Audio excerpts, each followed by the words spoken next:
didn't talk about this in my book. Listen, some things I left out of my book purposefully. Mm, I'm going to tell y'all a story.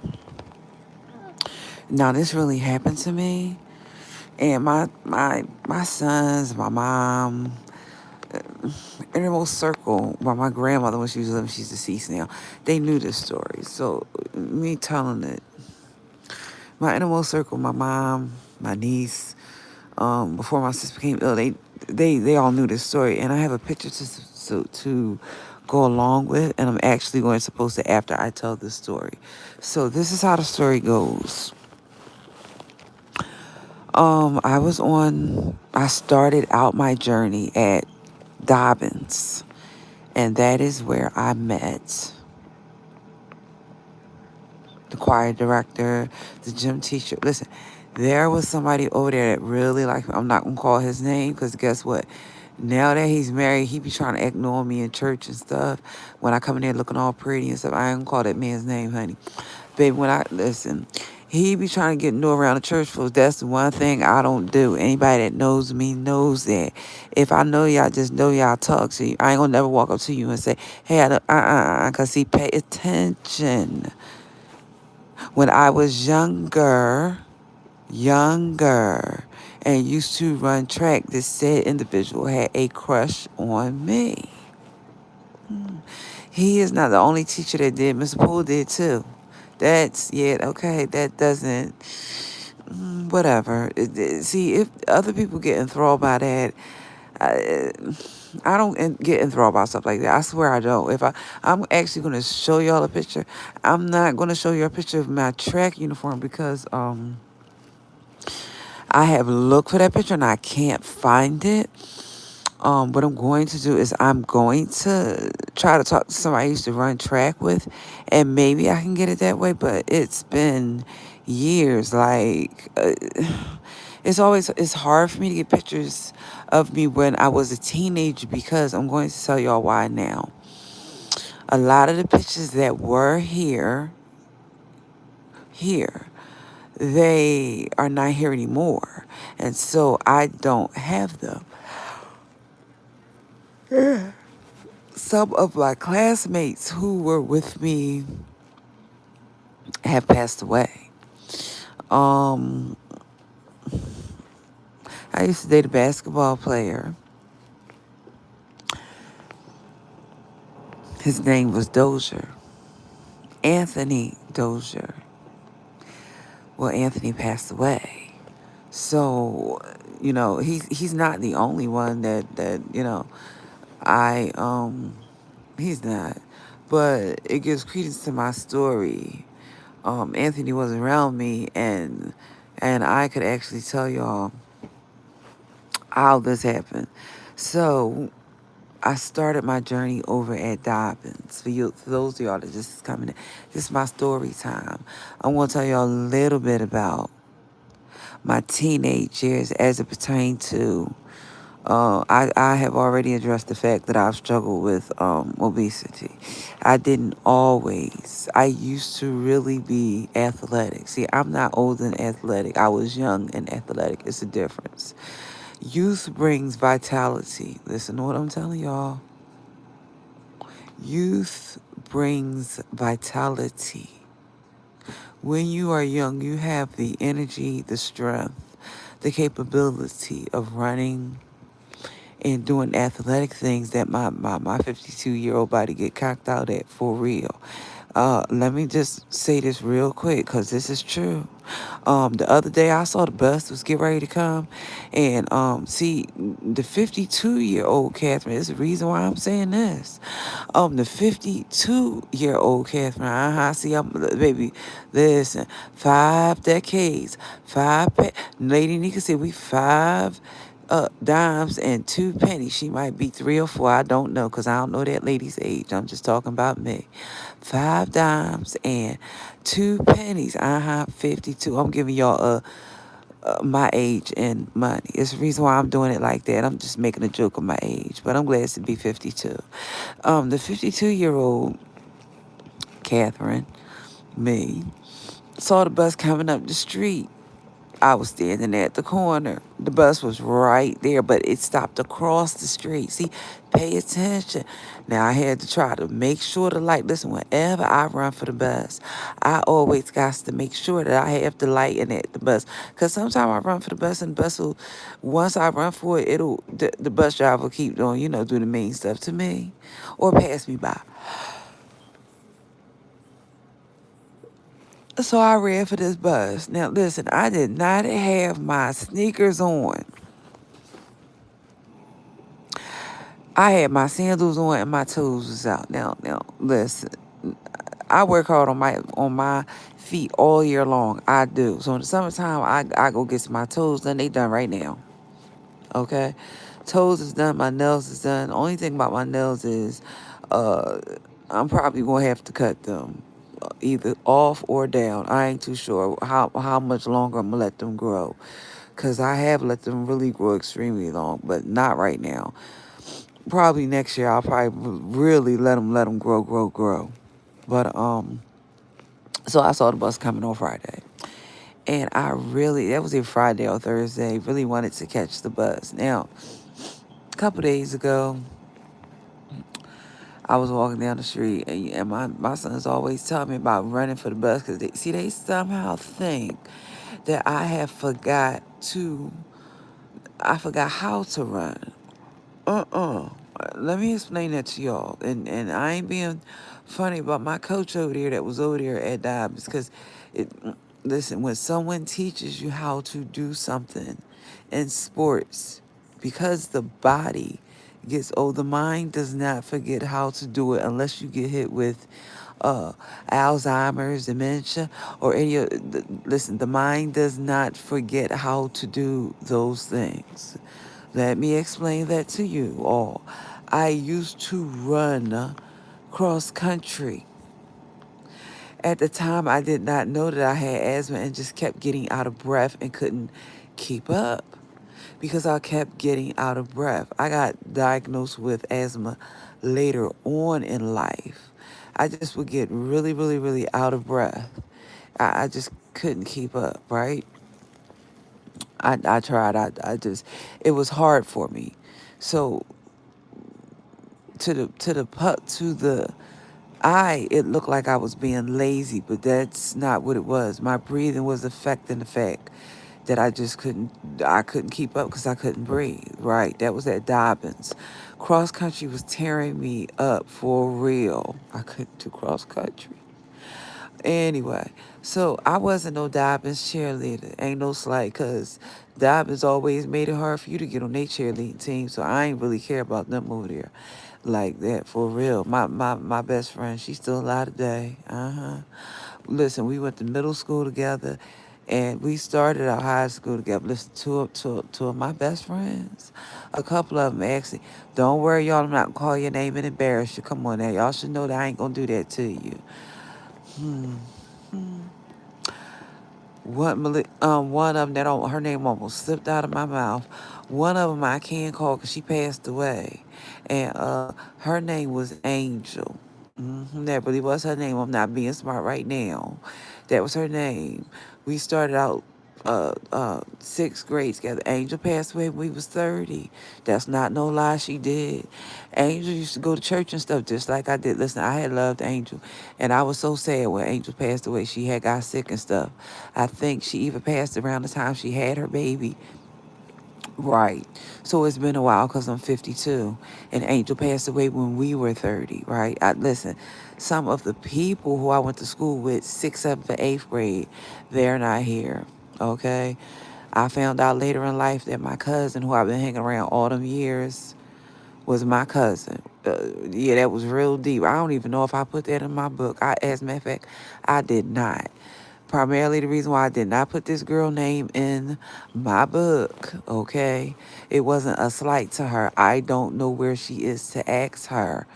Can I put her in my book? But I could tell y'all my story after I tell y'all about my coach that he crushed on me and stuff. Now, see, listen,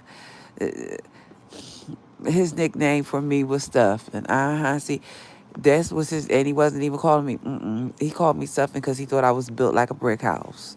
I got a picture to prove it, baby. I got a picture to prove it. Right. So he had a crush on me. So see, pay attention now when I see the man in church and I done got a little chunkier, heavier. Right. See, he wasn't married then. He was a single man. No, he was not trying to really uh crush on me, not like that. Not like talk to me. He see him calling me stuff and he was always trying to encourage me. Let me just clear this up real quick for somebody to take this story and run with it. And the man still living here in Philadelphia. That's not, see, he was not my other coach.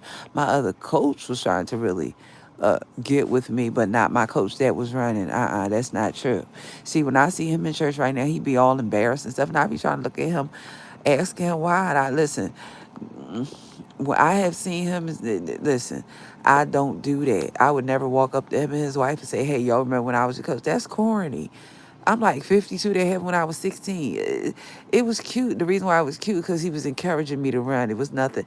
Yes, that's type of relation. Right. So see, my other coach over at Grads, Coach Poole, he was always going with the girls, but not my coach at Dobbins. I just wants to clarify that because if the man is still alive and stuff like that, I don't want nobody to run to because it ain't true. See, he was trying to encourage me. When he was talking about my legs, he was trying to get my form right because when you run, how you know a runner runs is their form, their legs. And if they ain't really doing no work on the track, in the gym, their legs won't form. Okay, whatever. I told you I don't have no pictures of me, but somebody can go and look it up. See, okay, this is how this started. I started ninth grade over at Dobbins with my friends from LeBron. This ain't no lie. Some of them still living. Some of them have passed away. Right. Uh, uh Listen, one of them, her father passed away, and I went to her father's funeral and stuff. Now listen, that girl was this is my character. I want everybody to hear this because this is true of me. This girl was real mean to me and stuff. Pay attention to how I swallow my pride. Pay attention to how I swallow my pride. I said exactly right. When me and this girl was in like the sixth grade, she was real mean to me. But pay attention. When that girl daddy died, I got dressed and went to that girl's daddy funeral. I sure did. Why? Because see, it didn't matter what she did to me when we were kids. We're grown now. See, pay attention. That girl go to church now. Why you think she go to church? She go to church because I used to tell her about God. See, I'm going to take some credit for that. Because she thought my Christianity when we was kids, we paid. Listen, sometimes you can sow some seeds and later it'll come back and you'll see it. That girl, when we was younger, I was in school with a bunch of twins. And and Beverly, Beverly. I ain't mentioned you on my book, Beverly. You know I ain't mentioned you and the twins and stuff in my book. Beverly, I don't know where you at, Beverly, so I couldn't put you in my book. Don't get mad, because I already know how you is. Right, so that's how that was. So when that girl daddy died, right, I went to uh his funeral and stuff. I put my clothes on and went around there and stuff and all that. Now listen, I see you from time to time. I know what church you going to, but listen, that's the type of person I am. Why would I want that girl got about 5 children, all she a grandmother. Listen, we done grew up now, baby. We in both in our 50s, and that stuff happens. See, whatever happened when we was 11, we 52 now. And so, Beverly, that goes to you too now, because you acted kind of funny when we was kids and all. See, I went to school with one of them J.C. Penney models. Her name was Beverly. And Beverly was a cute little, listen, she was a cute little girl. And she was a piece of work. I'm going to just say that. Beverly was a piece of work. And we liked Beverly. We played with her and all that. And, right. So now Beverly, she 52, she still looked the same like she did when we were children. She just got OLD, as I did too. The only thing was I gained weight up and down, and Beverly told me that she didn't. She tried to have a whole conversation with me one day, tried to give me her phone, and baby, I ripped her number up and threw it in the trash. Anyway, right. So back to my story. So my coach, he go to church here somewhere in Philadelphia and all that. And one day I seen him, I was all dressed up, not somewhat dressed up. And the people around us pay attention to how I did this. I just said hi and kept on going like a wave high. But the people around us did. So I don't do that to folks. I swear I do not. I ain't shake his hand. It was a reason why I didn't shake his hand. Now listen, my other teacher, she's the choir director over there and stuff like that. Listen. She probably, right. She the choir director over here, and see, I don't know what he do over there. I don't really try to like get intertwined, so I don't know. And if he's probably read my post or said, he probably shaking his head at me right now. Sorry, coach. Sorry. Don't be mad at me, coach. Don't be mad at me. Anyway, the choir director, she probably shaking her head too. Cause she used to teach me gym and stuff. She was the gym teacher over at Dobbins. She sure was. Right. Everybody in the city know who she is. Ain't no secret who she is now. And she choir director now. She was the gym teacher, then her husband was a math teacher, right? Ain't no secret who that lady is.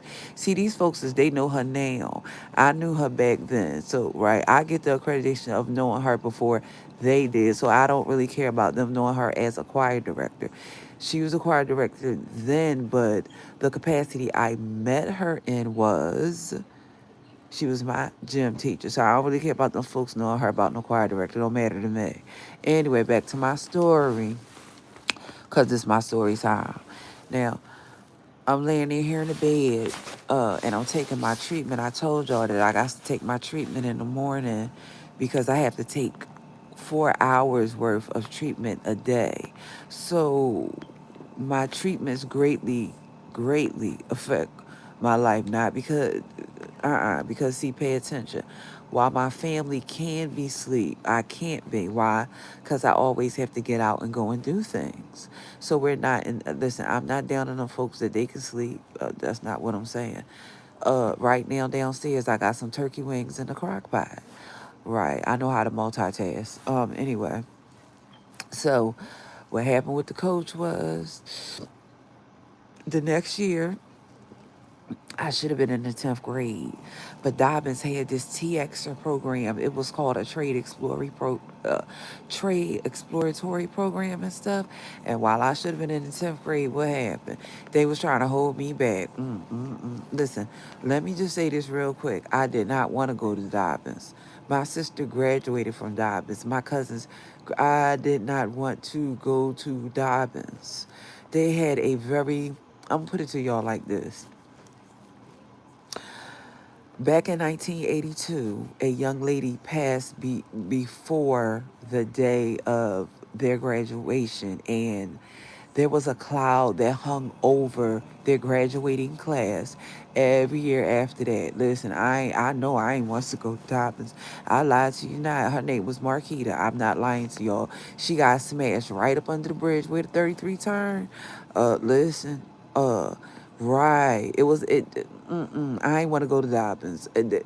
Every year after that, it might have changed, but for a very long time, every graduating class after Marquita passed away, there was a dark cloud that hung because I don't know why it was. I don't know. I'm just telling you what happened. Marquita passed away the day before she was due to graduate, and every year after that, a dark cloud hung over the graduating class of Dobbins for a very long time. It could be lifted now. I'm talking about the original Dobbins, not what it is now, but what it was back then. See, it's not the same Dobbins. So anyway, when it was time for me to pick schools, I didn't want to go to Dobbins. I did not. I wanted to go to Washington.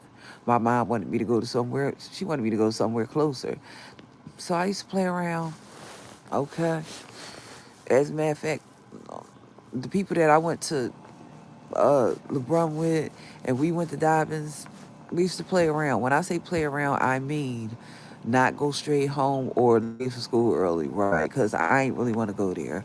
So I didn't really do my best at Dobbins because I ain't want to go to that school. Yeah, that's how that went. I didn't want to go there.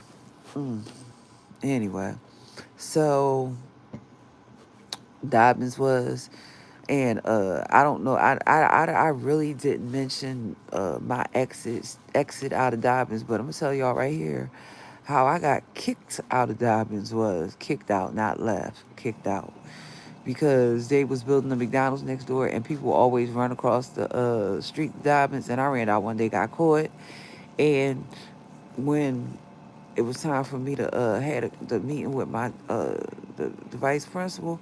See, listen, my mom always wants me to be somebody I can't be. I must say that. She wants me to be somebody I can't be.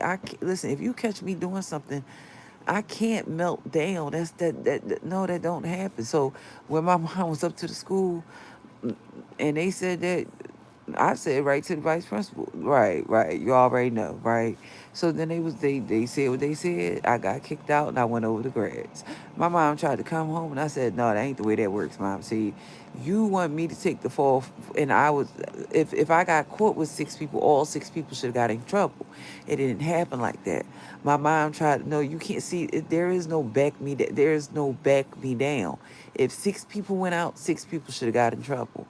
I was the only one that got in trouble, and my mom tried to no see she right, so it didn't really move, press, or bother me like my mom wanted it to. That wasn't a me being a rebellion or standing up for myself. He The vice principal came after he decided to uh kick me out, and the rest of the people, they didn't get in trouble, they got to stay at Dobbins. Hey, guess what?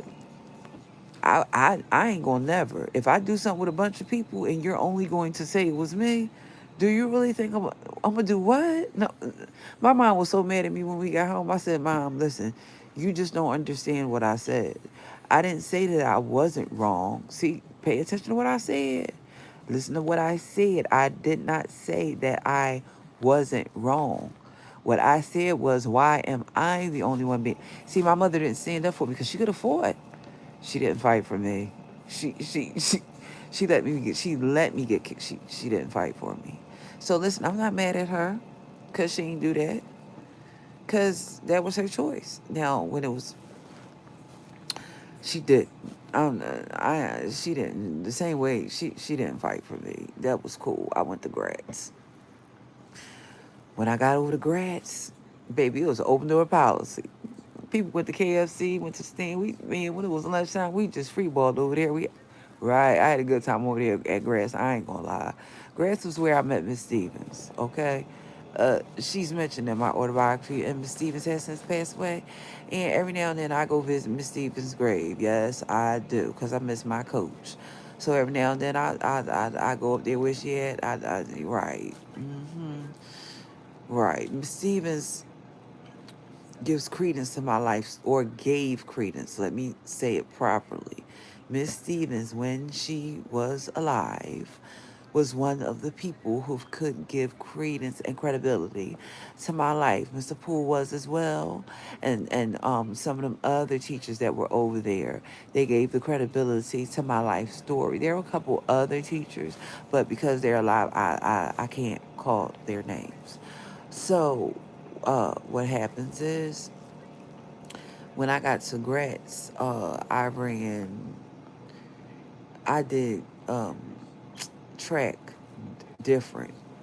I knew that I couldn't run cross country, but I still wanted to run track. So I did jump the hurdles. I could do the shot put. Like, listen, younger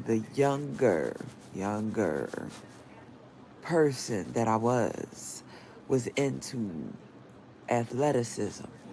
Right. Pay attention to where I'm going with this story. So then I met my son's father. Right. Okay. Met my son's dad. Nonetheless. Okay. So this is how my life became greatly impacted. I wanted to be a flight attendant. I did not. Pay attention to how this story went. I wanted to be a flight attendant just like Frankie. I did not. Wanted to be a model. I did not. Okay, right. Mm. Anyway, my coaches and teachers over there at Grants, They kind of like sort of knew what was going on, but it was here's the whole thing about them. I don't know which one of them called on Granada, but one of them did. I don't know whether it was Mr. Poole, Miss Stevens. I really don't know. They made an anonymous tip. I don't know which one of them it was, but I know a phone call was made. All right. So I ran track, was on the dance team. I have pictures to prove it somewhere around here. All right, pictures. So now, y'all, this is my story time. And the reason why I'm doing it now and won't do it later is because later, when I'm out and about and stuff, I don't really like to be on my phone like I was, or I just don't really like to do that. Because, I have to watch my phone like a hawk when I'm out. And sometimes I like to turn it off. The good thing about having my phone on yesterday is I did 16,000 steps. I hit my goal. My goal was 15,000 and I did 16,000. So right, I've moved up. The step count has changed because of the amount of weight that I want to lose. So it's now 15,000 steps a day, no longer 10. Right, because I'm not going to super work out in the gym. Uh I'm just not. It's a reason why I'm not going to super work out in the gym. I can accomplish what I need to accomplish with walking and just go in there and do the weights. I'm not going to do the cardio and all that in the gym anymore. Not after the explanation I got about the walking.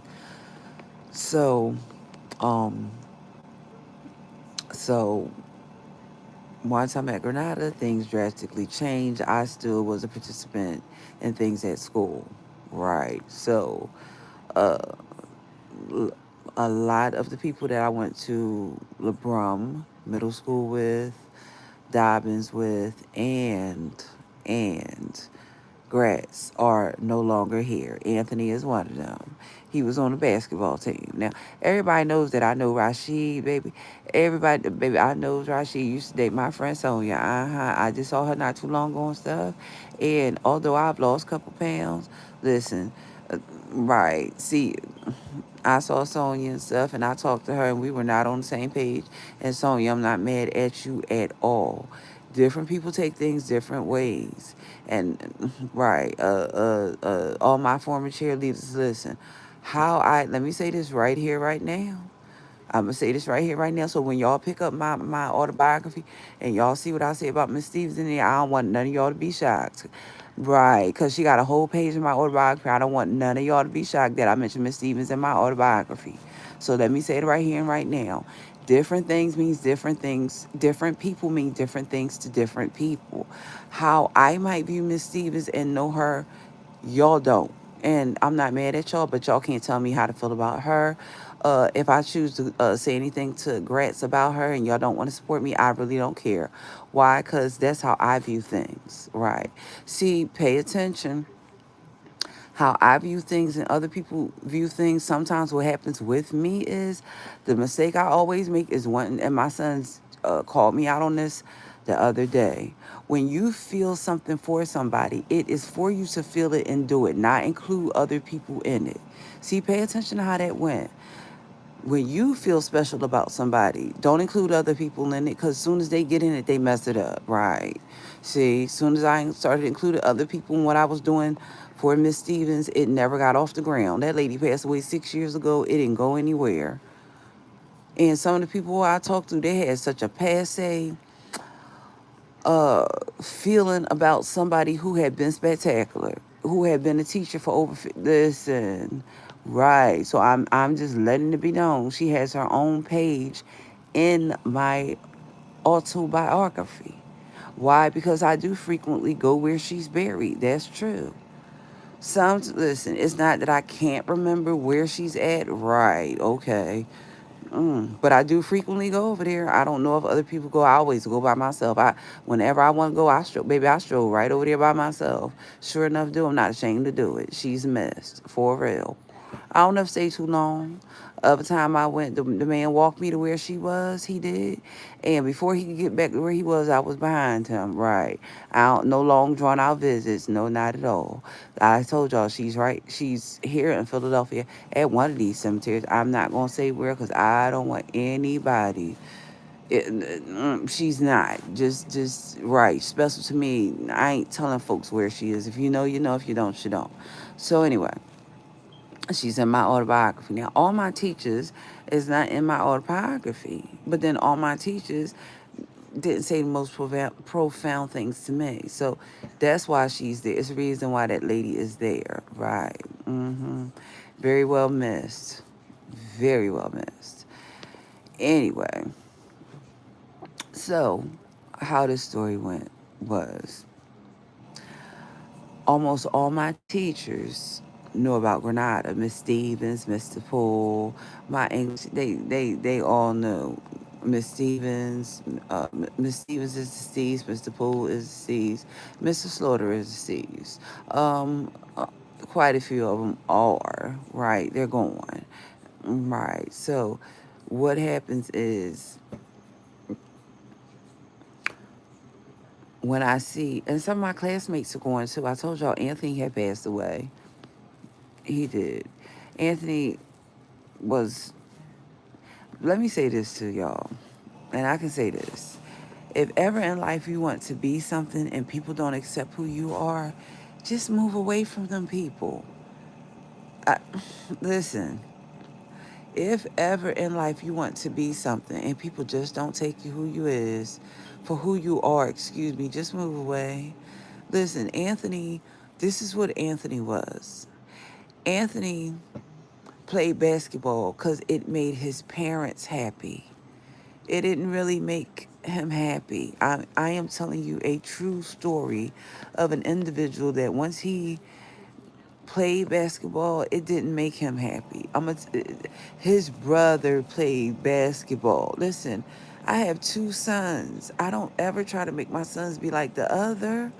It's called being an individual, right? Anthony's older brother was a talented player. But he did some things and he messed his life up. What did his parents do? They looked at his height and they wanted him to be something that he couldn't be. He couldn't ever be his brother. I'm telling you what I know. I'm not telling you something that I heard. I was very close to Anthony. His mother baked me cookies one time. Baby, she burnt them cookies up. And I took them burnt up ass cookies and I brought them home. And when I opened the can, my mama said, Catherine, I said, listen, baby, don't do that. Them ladies probably didn't mean to burn them cookies. It's okay. She burnt the cookies up. And she's deceased now, so I can talk about it. She's not among us. Listen, she made them cookies with love. And maybe that's the best she could do. Anthony mom made them cookies. She sure did. And listen, she lived right there on Indiana Street, right down the street from my church. She did. But listen, the point about Anthony was Anthony didn't want to play basketball. His brother played. But his parents forced him. And listen, the thing that you can always make somebody do something. But if they not talented, listen, Anthony wasn't talented like his brother. He could play, but he wasn't talented like his brother. And he right. So what happened was, I'm gonna tell you what Anthony did. Anthony got a scholarship and purposely flunked out of school. So when I saw him and he told me about it, right? I said, why can't you just tell your parents that you didn't want to play? Why you had to get flunked out of school? Because that's on your permanent records. So Anthony came back to Philadelphia. I can't say he developed a drinking problem. He picked up alcohol and just never put it down. And it caused his death. He actually passed away because he went into an alcoholic seizure and he never came out. He stayed in the hospital on tubes and stuff. And listen, in life, when people don't accept you for who you are, move away from them. It's okay not to be something to somebody. Listen, I experience that all the time. I just move away from folks. Why? Because I've had a lifetime of losing people that want people to be something that they're not. And Anthony was one of them. He was.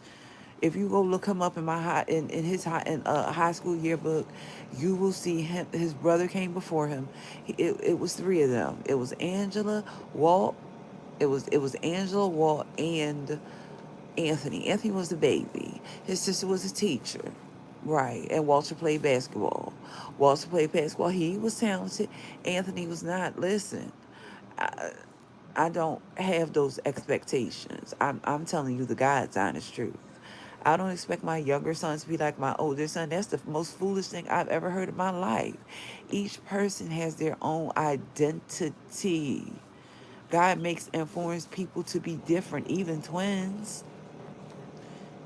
Even twins. Anthony was so unhappy playing basketball. I have never seen anything like that in my life.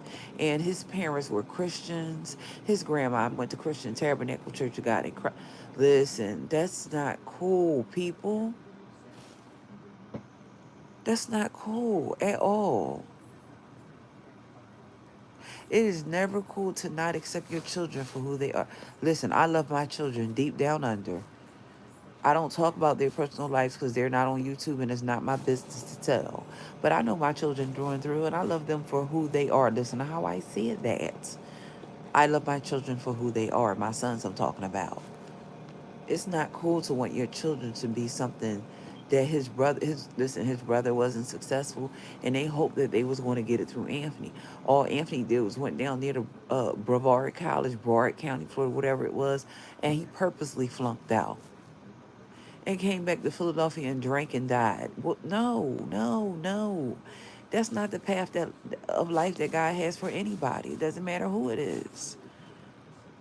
We have to stop putting expectations on people and learn how to accept them. Listen, even though I clowned my said some harsh things about my former pastor, I truly do accept him for who he is, and I'm only saying it because that's true. Listen. I ain't like the other people that's around him. I don't want him to be, listen, no, I'm not.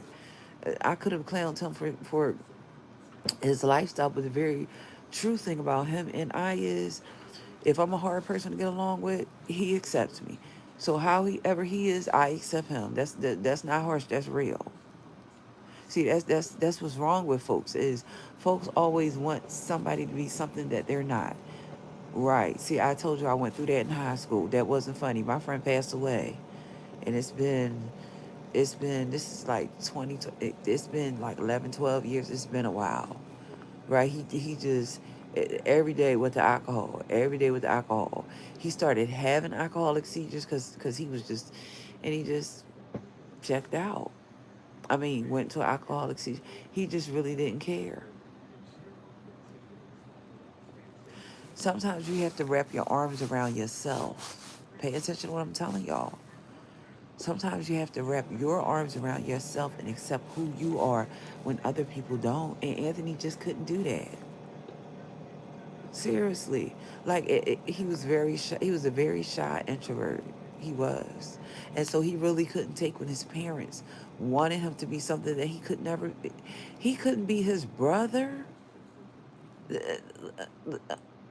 They were related. He couldn't be his brother. He couldn't be his brother because you could have two people and they're born in the same family.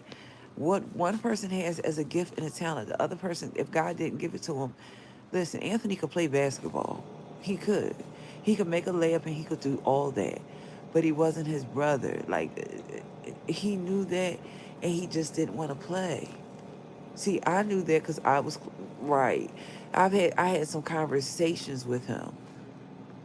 But he never had the courage to tell his parents that. Like, what? Right. Never. So how he did it was he went to college and purposefully flunked out. No. It doesn't really take a whole lot of courage for what you want in life. It takes a lot of courage to step away from people that don't accept you. It's a difference. I don't ever in this lifetime have to be anything to anybody. I'll just leave alone people that don't want Catherine. Bye. See you next. That's how I move and operate. I don't play around like that. I don't care who it. Bye. See you. Yesterday, I was sitting down to the table talking to a guy, and he said the most heinous things about a female. And at the same time that he said it, he was trying to hand me some flowers. See, this is what killed it with the flowers for me. I ain't even gonna lie. I cannot lie. What killed it with the flowers for me was the way that he was talking about her. See, females don't ever get it. If he's talking about the lady that's carrying his child like that, then he don't really care about me. Why? Because she's carrying his child. If he's dogging her, it'll just be a few moments later, and he'll be doing the same thing to me. I've taken enough trips around the sun to know that. You see, the flowers. Pay attention to what I said when he gave them to me. Why ain't you giving these flowers to that girl that's carrying your baby? See, pay attention, baby. She ain't no man gave me no stolen. I said, why ain't you giving the flowers to the woman that's get ready to give life, gives? Right. See, I won't let no man disrespect no another woman that's carrying his child. I got better sense than that. I got some morals and some class. People think that I don't. They're allowed to. But when he said that, I said, you don't talk with common sense. That's probably why the girl left you. See, I would never date somebody that outright says the type of heinous things that he says. Because momentarily he'll be treating me like that. Mm, live that, seen that, did that, it's in my book. Live that, seen that, did that, it's in my book. If a man talks about his baby's mother like she's trash, you'll be next. Right. If he calls her all sorts of names, you will be next. I don't know why females don't get that. You won't be far removed if he don't treat his baby mama, the woman that laid down, gave his child, made it so his child could get with some respect. He not gonna respect you. He's respecting you now. But momentarily, you're going to be every name that that woman was. Believe that. So when he gave me them flowers, I said, them flowers belong to that woman that's about to give birth. That's what I said. That's what I said. In front of everybody. What did I do with the flowers? Guess me where the flowers went. Uh-huh. They went nowhere. Uh-huh. Right, they went nowhere. Trash. Why? Because ain't no respectable man going to treat a woman that he don't know better than a woman that has his children. Not no respectable man. Listen, men who are married, they're of a different caliber. Even when they break away from their wives, they'll still get the way. We're not talking about somebody that's married right now. We're talking about somebody that tried to, see, I straightened him right out when he did it. See, that's the type of woman I am. Anytime I ever date a man and he don't treat his children right, I don't deal with those type of men, baby. I don't. As soon as they tell me that, I walk, because if you treat your baby's mother like trash, I'm next. I told y'all I've been single for 8 years. Very long time. I always meet men. I just don't always meet the best. Man gonna give me a bunch of roses and then gonna tell me you pretty and all that. Well, ain't the woman that's having your child pretty? Uh-huh. Pay attention. Hierarchy of command. I'm an old stranger. Y'all ain't even catch that. I'm an old OLD stranger. In other words, the lady that's getting ready to have your baby deserve these flowers 10 times over what I ever could. I don't deserve no flowers, she do. Because she probably got morning sickness and all that other stuff that goes along with pregnancy. Right, okay. I tried to school the young man and he still was ignorant. Baby, I took them flowers and threw them right in the trash. I said the trash. Right up there, right in the trash. As soon as I came out of the supermarket, baby, the trash and that was real familiar. Pay attention. I ain't walked too much down the street with that. I don't play them type games. See, I don't date men. Let me say this real quick, baby. I don't date men who disrespect their baby's mama. Disrespect their. Listen, your ex can be your ex, but you can't say bad things about your ex because one time you thought she was something that you was with her. See, I don't really clown my son's father. I don't.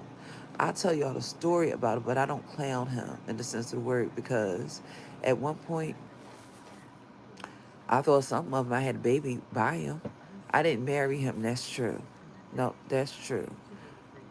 But whether I thought he was a snake oil salesman or whether I thought his daddy was a snake oil salesman, that could be true of his character. Those are not lies. I'm not defaming what is. It's a difference. If he was a kind artist, then he was the best kind artist I knew because he got me. Pay attention to how I see it there. If he was a kind artist, then he was the best one because he conned me into dating him. I take accountability for dating somebody that was like that for a very long time. When I got tired of him, I just left. Pay attention. So now I met another guy, and right, he's younger than me, and he's clown. See, I'm already got a red flag wave. First of all, when he told me his age, I told him you can't be with me because I have bonus children your age. Right, I do. I got bonus children that's like 44, 41, 20, 16, 32. Right, I do. So I don't date men my bonus children's ages. Right, I don't. See, I'm old. I'm 52 and I got bonus children in their 40s. So I would never date anybody in their 40s. That's true of me. In case y'all wondering what that machine is running, I have to take my treatment. I have to take my treatment 4 hours a day, every day. So what I'm doing now is I'm alternating the treatments so that I make sure that I get them. So I took one leg and one arm. So, right, this is the reason why I'm doing it like that. So probably at about, so when this is complete, I will have done a complete arm and a complete leg. Then what I might do is stop, take a shower, brush my teeth for the day, and get back on my treatment because I'm going out later and I'm going to be out for a very long time. I got some things to do and all. And how I'm going to do this is I have a beautiful collage over there. What I might do is turn the camera on so y'all can see this beautiful collage that I made. And it's real old, but I'm going to put it up in the room where I am, not the room down the hall.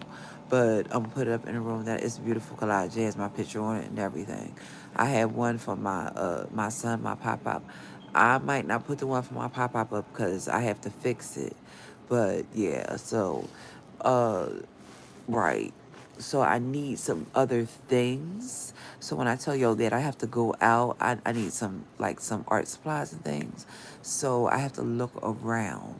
The reason why is because some of the stuff I have, I didn't get in Philadelphia. Had some of the stuff I didn't get in Philadelphia, and I don't know if I'm gonna be able to get those things in Philadelphia. I'm talking about art supplies, right? So I do collages, right? I do, I could be kind of creative when I want to be, all right? So my, my collage needs to be fixed because my collage this is 2016. My collage is about 6 years old. So it looks pretty good.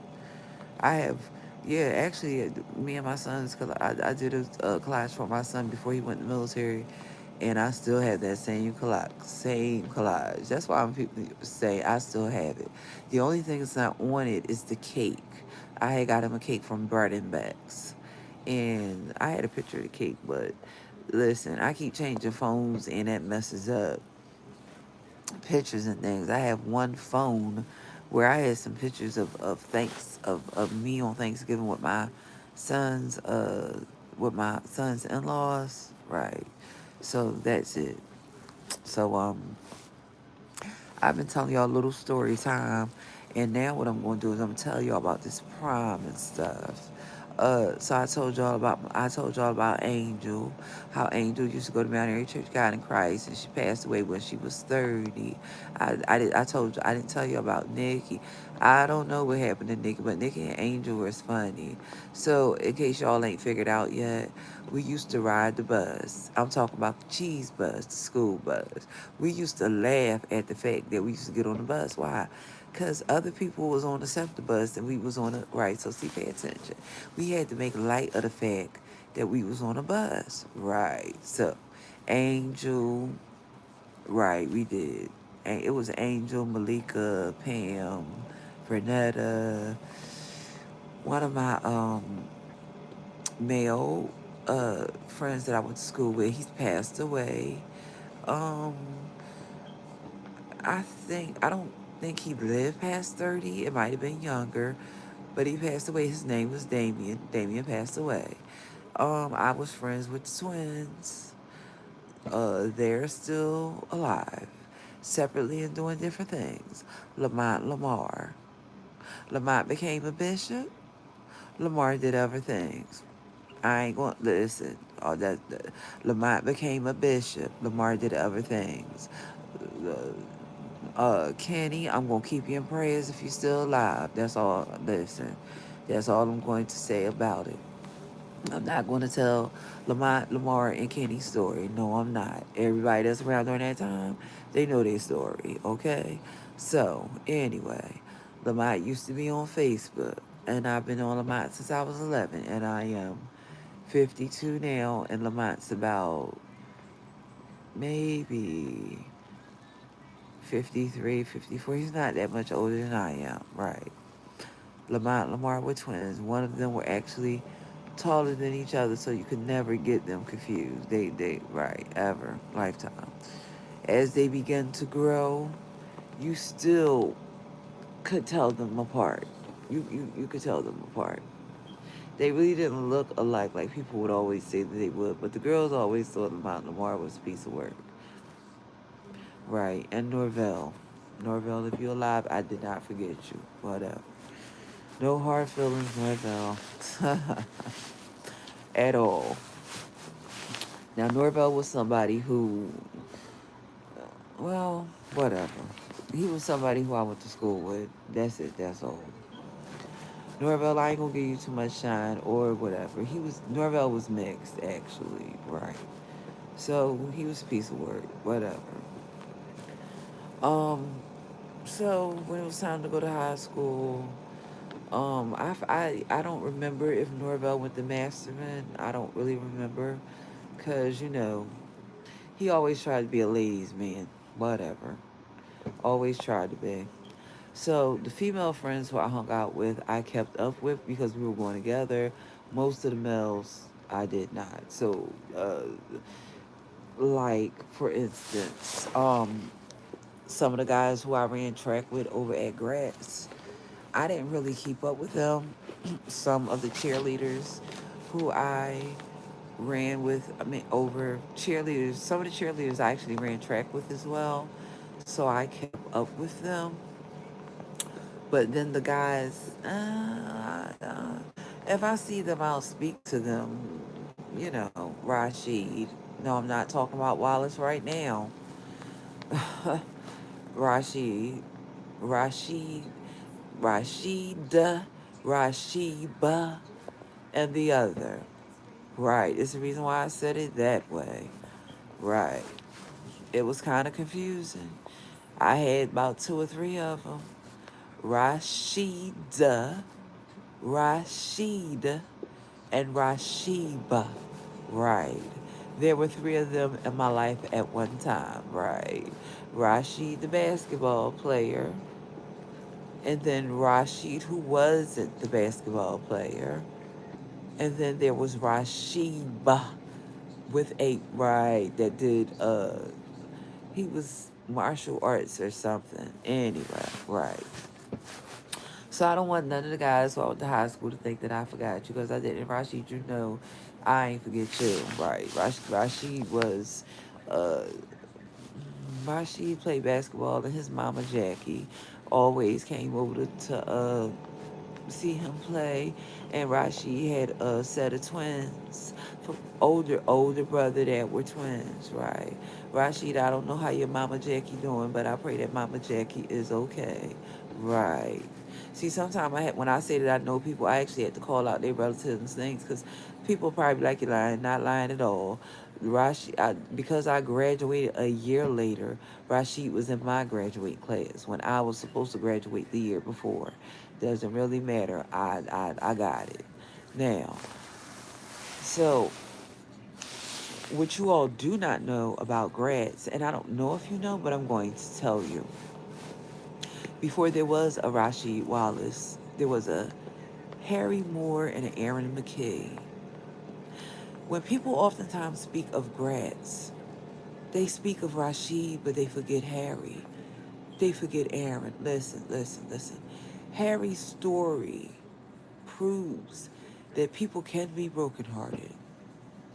Harry's story proves that people can be brokenhearted. I did not talk about Harry in my autobiography, and I should.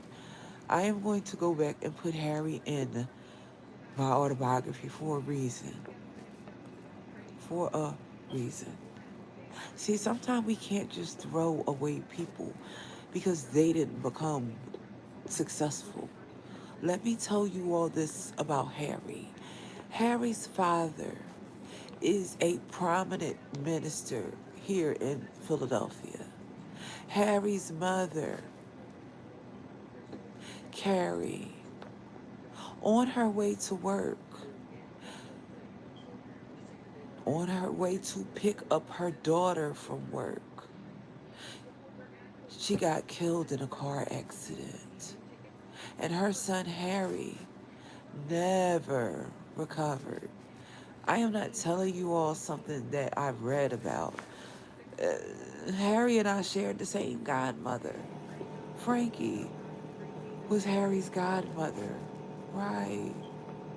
She was. Harry and them had plenty of money. I'm not lying to you all. They lived up on Temple Road. I ain't gonna give the address. Of course I know it. Before Enon was built, it was a Temple Stadium up there, and they lived on a street called Temple Road. Harry attended Gratz. When his mother passed away, he suffered the type of devastation that he had thing after thing after thing after thing happen to him. It just, listen, everybody's strengths and weaknesses aren't the same.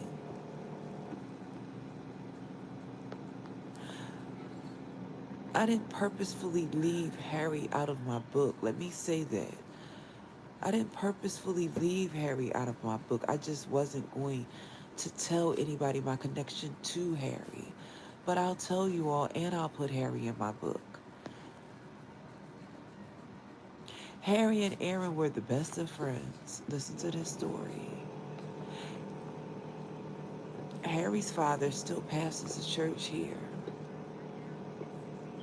But when Harry's mother got killed up there in that car accident, it was more than devastating. It broke Harry's heart forever. Harry never got over losing his mom. I told you Frankie was his, listen, Harry never got over losing his mother. Some other things happened to Harry. As far as him, listen, some other things happened to Harry. They did. I was there for them. I know them, okay? He never got over losing his mother. So what happened was his father, Harry Moore Sr., tried to wrap his arms around his son. He did. He's a minister. He's a pastor, excuse me. My godmother, they tried to love Harry. It didn't fly. It didn't fly. I'm telling you what I know. I'm not telling you something that I heard. Harry's life went down a road because his mother passed away, and he never, it did. See, his life changed way before he started using drugs and doing it. When his mother died, a part of Harry died. Right in that car, on when Harry's mother got killed in that car accident, he lived, but he lived, and he's still alive, but his life changed forever. And because I was there to see it, I know that.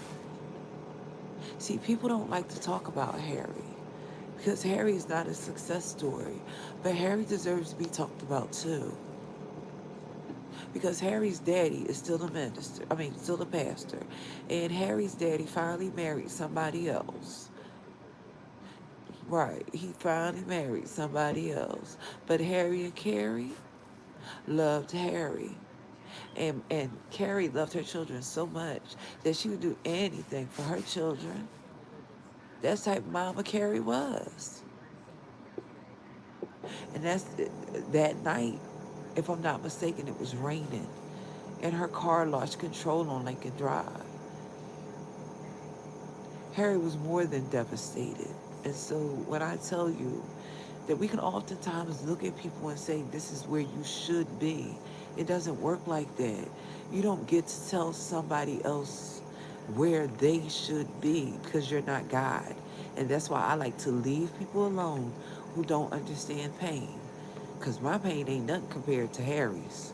For real. I ain't being smart right now. I'm being real. Harry was a basketball player. He could play. But listen, when his mom died, his whole world, David Ruffin made that song, and that song might pertain to Harry, because Harry's whole world changed because his mother died. And anybody that knows that story, they know that I'm not lying. He was never the same. He kept, he was alive. He got older. He got older and began to use drugs. He got older and began to do the most heinous things to get drugs that led him to getting arrested and going behind bars. Nobody even wants to talk about Harry. And the only reason why I mentioned Harry, because Harry and Aaron, they played together. But people are always so quick to talk about Rashid. But they throw Harry away like, no, no, no, no, no.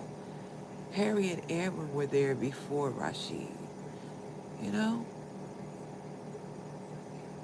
When people mention him, they mention him in the text of forgetfulness and a way of wanting to forget. A story, a young man that played basketball, who his mother passed away and it devastated. Listen, if your mother loves you and she's not there anymore, it would devastate anybody. Come on, y'all. I mean, right. I just told you he had a godmother. His godmother was Dr. Frankie Louise Reddy Gibson Appleby. At the time, she was Dr. Frankie. That was his godmama. Loved him, but couldn't be his mama. Nobody could. That is the truth. Right. I'm still taking my treatment, y'all. It's about done. Because, you know, it's 4:30, it's about done. And I'll probably take another leg. I'm trying to alternate them so that I get them both done. I have to take 4 hours of treatment a day, every day. Okay, so while I'm changing machines, hold on. While I'm changing parts, hold on. I'm changing parts while I'm talking to y'all. Hold on. That's the zipper that y'all hear. Wait a minute. So what happens is, this very last time, Harry robbed some lady at the ATM to get some money, and he went to jail, and I don't know if he's still alive in jail or what, but his dad just said, well, he you're right. So people speak of Harry in a different context. Some people actually like to erase him from history, if that's the proper context of word. Like I go to sometimes we'll visit Harry's father over there at his church. It's right here in Philadelphia. Everybody knows the story. It's not hidden. It was in the newspaper. It was, listen, when Harry's mother passed away, it was on the news that night it happened. It was in a newspaper. It wasn't no secrets. I ain't telling y'all nothing that can't be looked up, and folks around here don't know.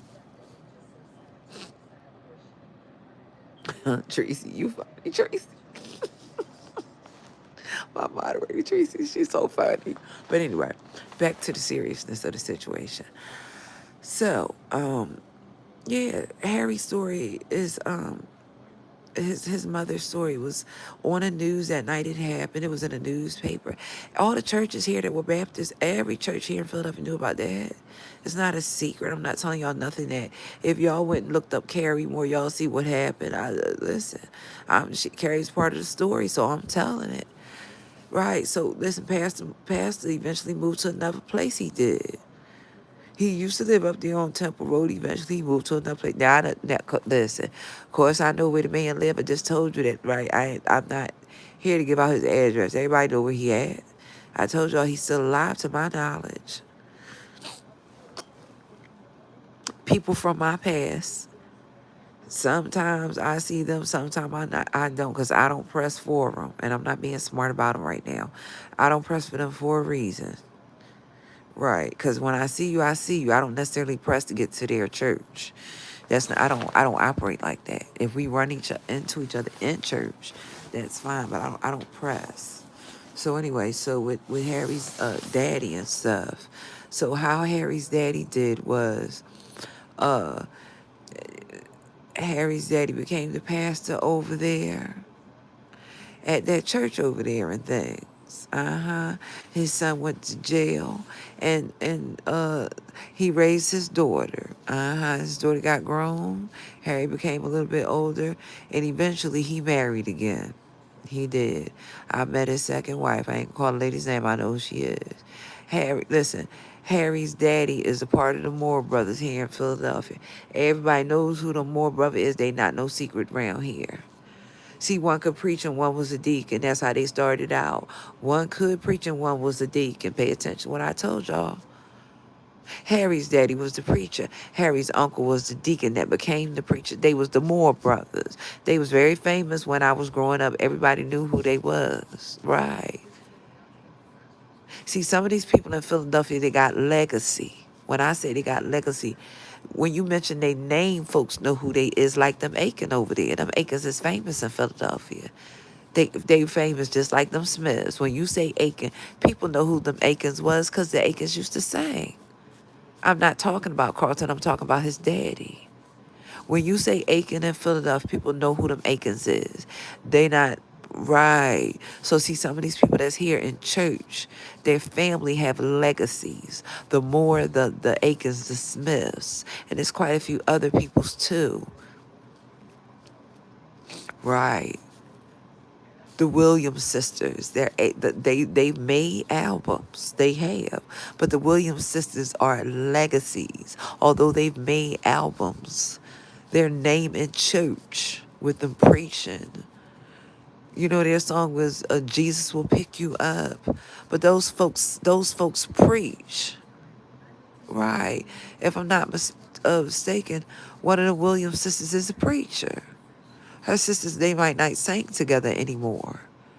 Right. So see, that's why when people be like, right, I listen, I've been in church all my life. When I tell y'all that I know the who's of the who of church, baby, I really mean that. That's not a Catherine, you being, those are facts.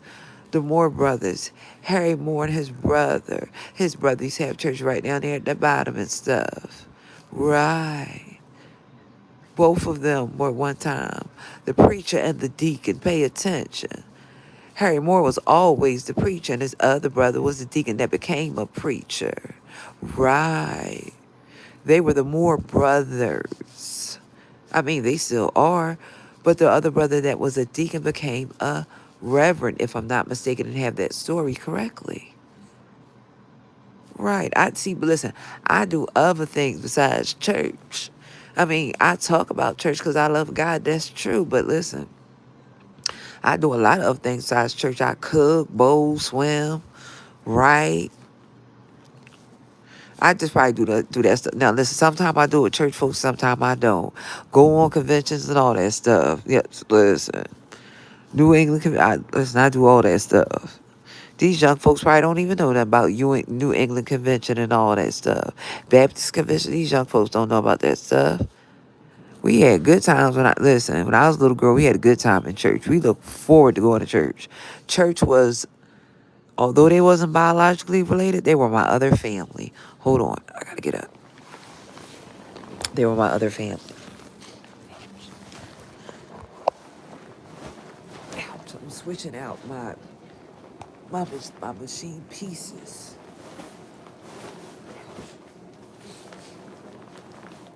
And hold on. Switching out the pieces to make sure that I get all 4 of my treatments before I leave the house today. It's 4:40. I have enough time to get them all in. This is why I have to do this. My doctors understand this because I don't be home. So if I don't do it early, it won't get done. Because it can't be done once I start moving around. Because it has to be done before I start getting up. Because once I'm up, the fluid has moved. So it has to be done like right now. Hold on.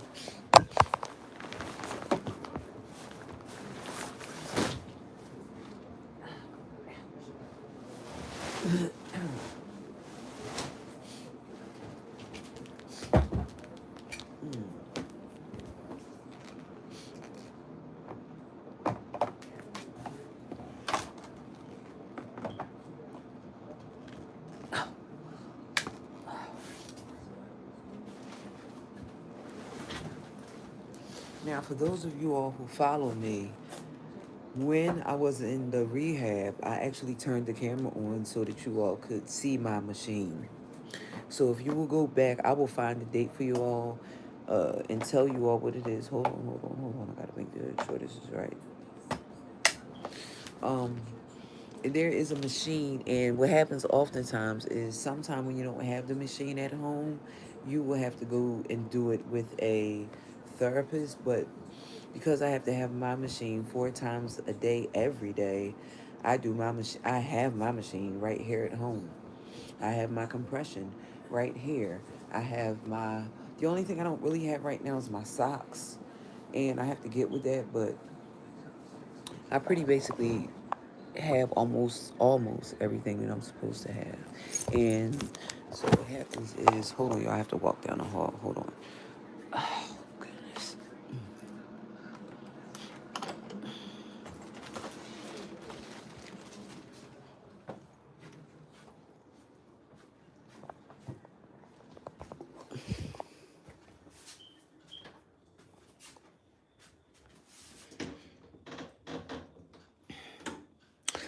So last night I came in a little late, and because today I'm just know I'm not gonna be around. I'm gonna be doing 1,000 things. I have turkey wings in a crock pot, and the reason why they're in a crock pot is because although I could have did them in the oven, I'm not gonna be here. So because there needs to be food here at all times, then turkey wings are in a crock pot. There's mashed potatoes down there, and before I leave, there's string beans too. But I will open up a can of corn because corn goes wonderful with turkey wings. Now, I would have preferred for it to be fresh corn on the cob, but that's not what's down there. So I'm gonna do like my um one of my family members one time told me he was cooking. He was cooking. And he was making turkey wings, mashed potatoes, and corn. And I asked him and I said, "You're making 2 starches?" He said they go good together. So he taught me that. He did. So hold on, y'all, hold on.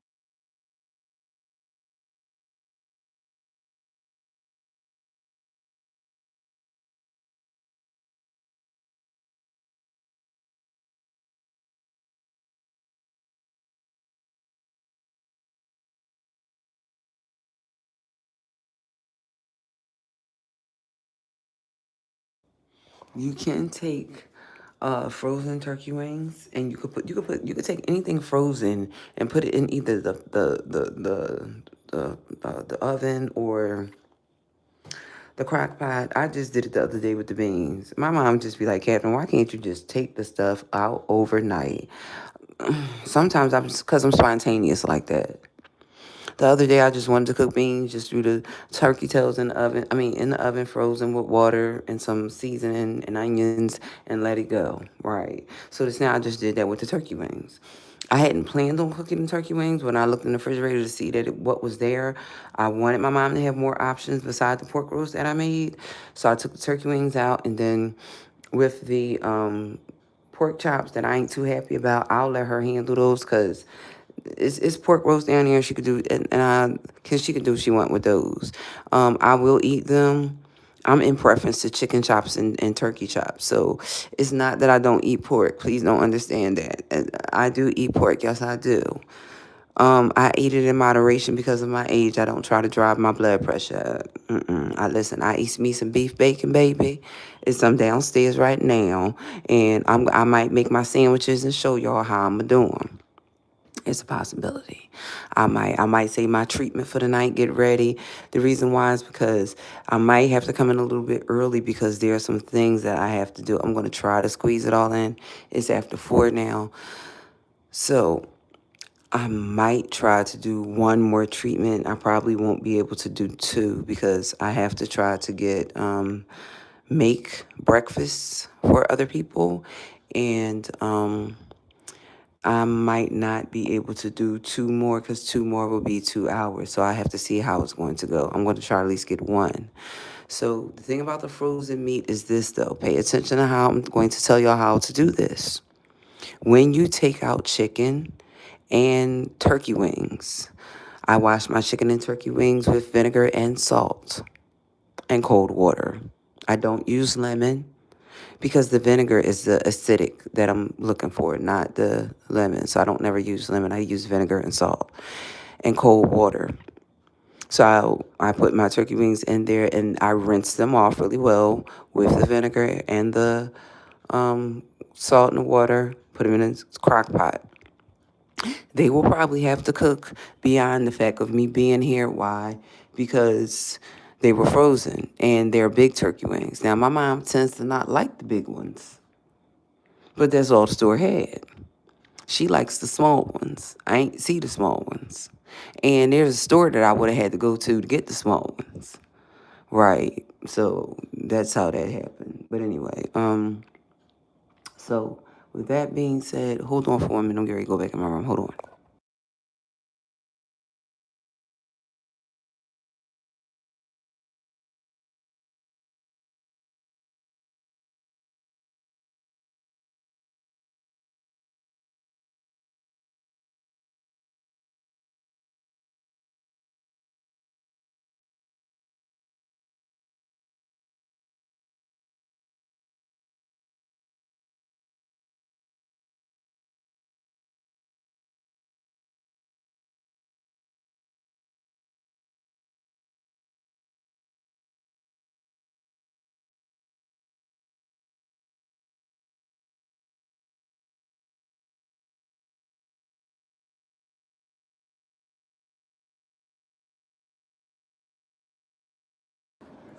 All right, y'all. Hold on for 1 minute. Hold on.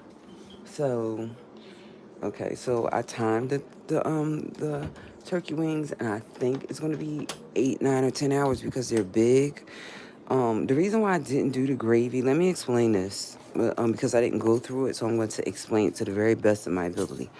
Hold on for 1 minute. Did I set that up right? Okay, hold on. I am changing the pieces of my machine. So because it's not a full body, I have upper and lower. And this is what helps control my swelling, my symptoms. Listen, my legs hurt sometimes because I have lymphedema. There's nothing the doctors can really do about it. But me helping taking my treatment, not drinking things like, there are certain things that Whole Foods have that are really good for me. There are certain things that Whole Foods have as somebody that has lymphedema that is very good for me, and I tend to go over there and get it because they don't sell it around here. So that's how that works. Hold on.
Okay, hold on, y'all. I was trying to tell y'all about coconuts, but I'm trying to get I'm trying to get my machine on. Wait a minute. Oh, it's supposed to rain Thursday and Friday. She's standing right in front of the. Why is she? Oh, okay.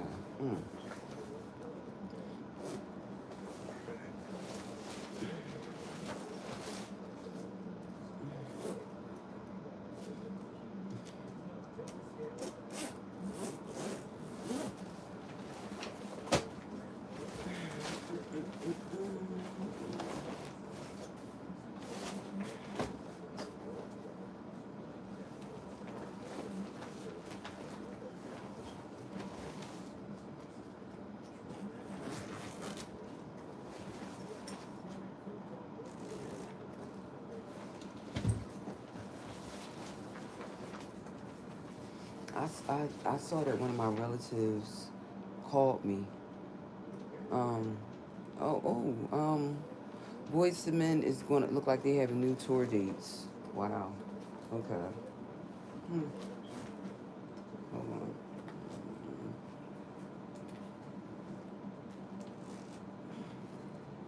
Wait a minute. My thing got stuck. Hold on. The zipper got stuck. Wait a minute.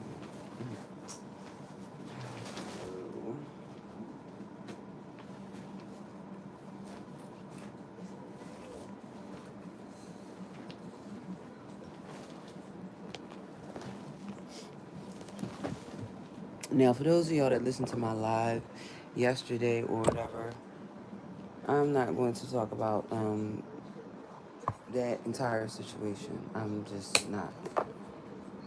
I vented, and I'm not going to talk about it every day because that's not what my channel is about. Um, as far as it pertains to my what's going on in my real life, I'm not going to talk about it every day over here. I spent maybe Sunday, Monday talking about it, and my channel is about cooking, exercise, wellness. That's what my channel is about. It's really not about dragging my former pastor, because he and I fell out. It's really not about that. So he's not going to get no shine over here. Not at all. He got shine on my channel, and I dragged him. Okay, yeah, right. I did. Admittedly, I did that. Hold on.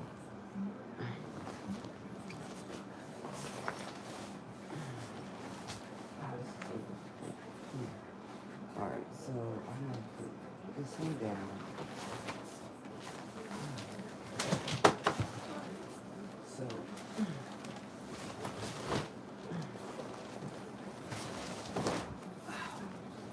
all right. So the noise that y'all hear in the background is me putting my machine on the bed. Um, Although the piece can go on the floor, because I don't feel like reaching over. First of all, I can't really reach over the side of the bed.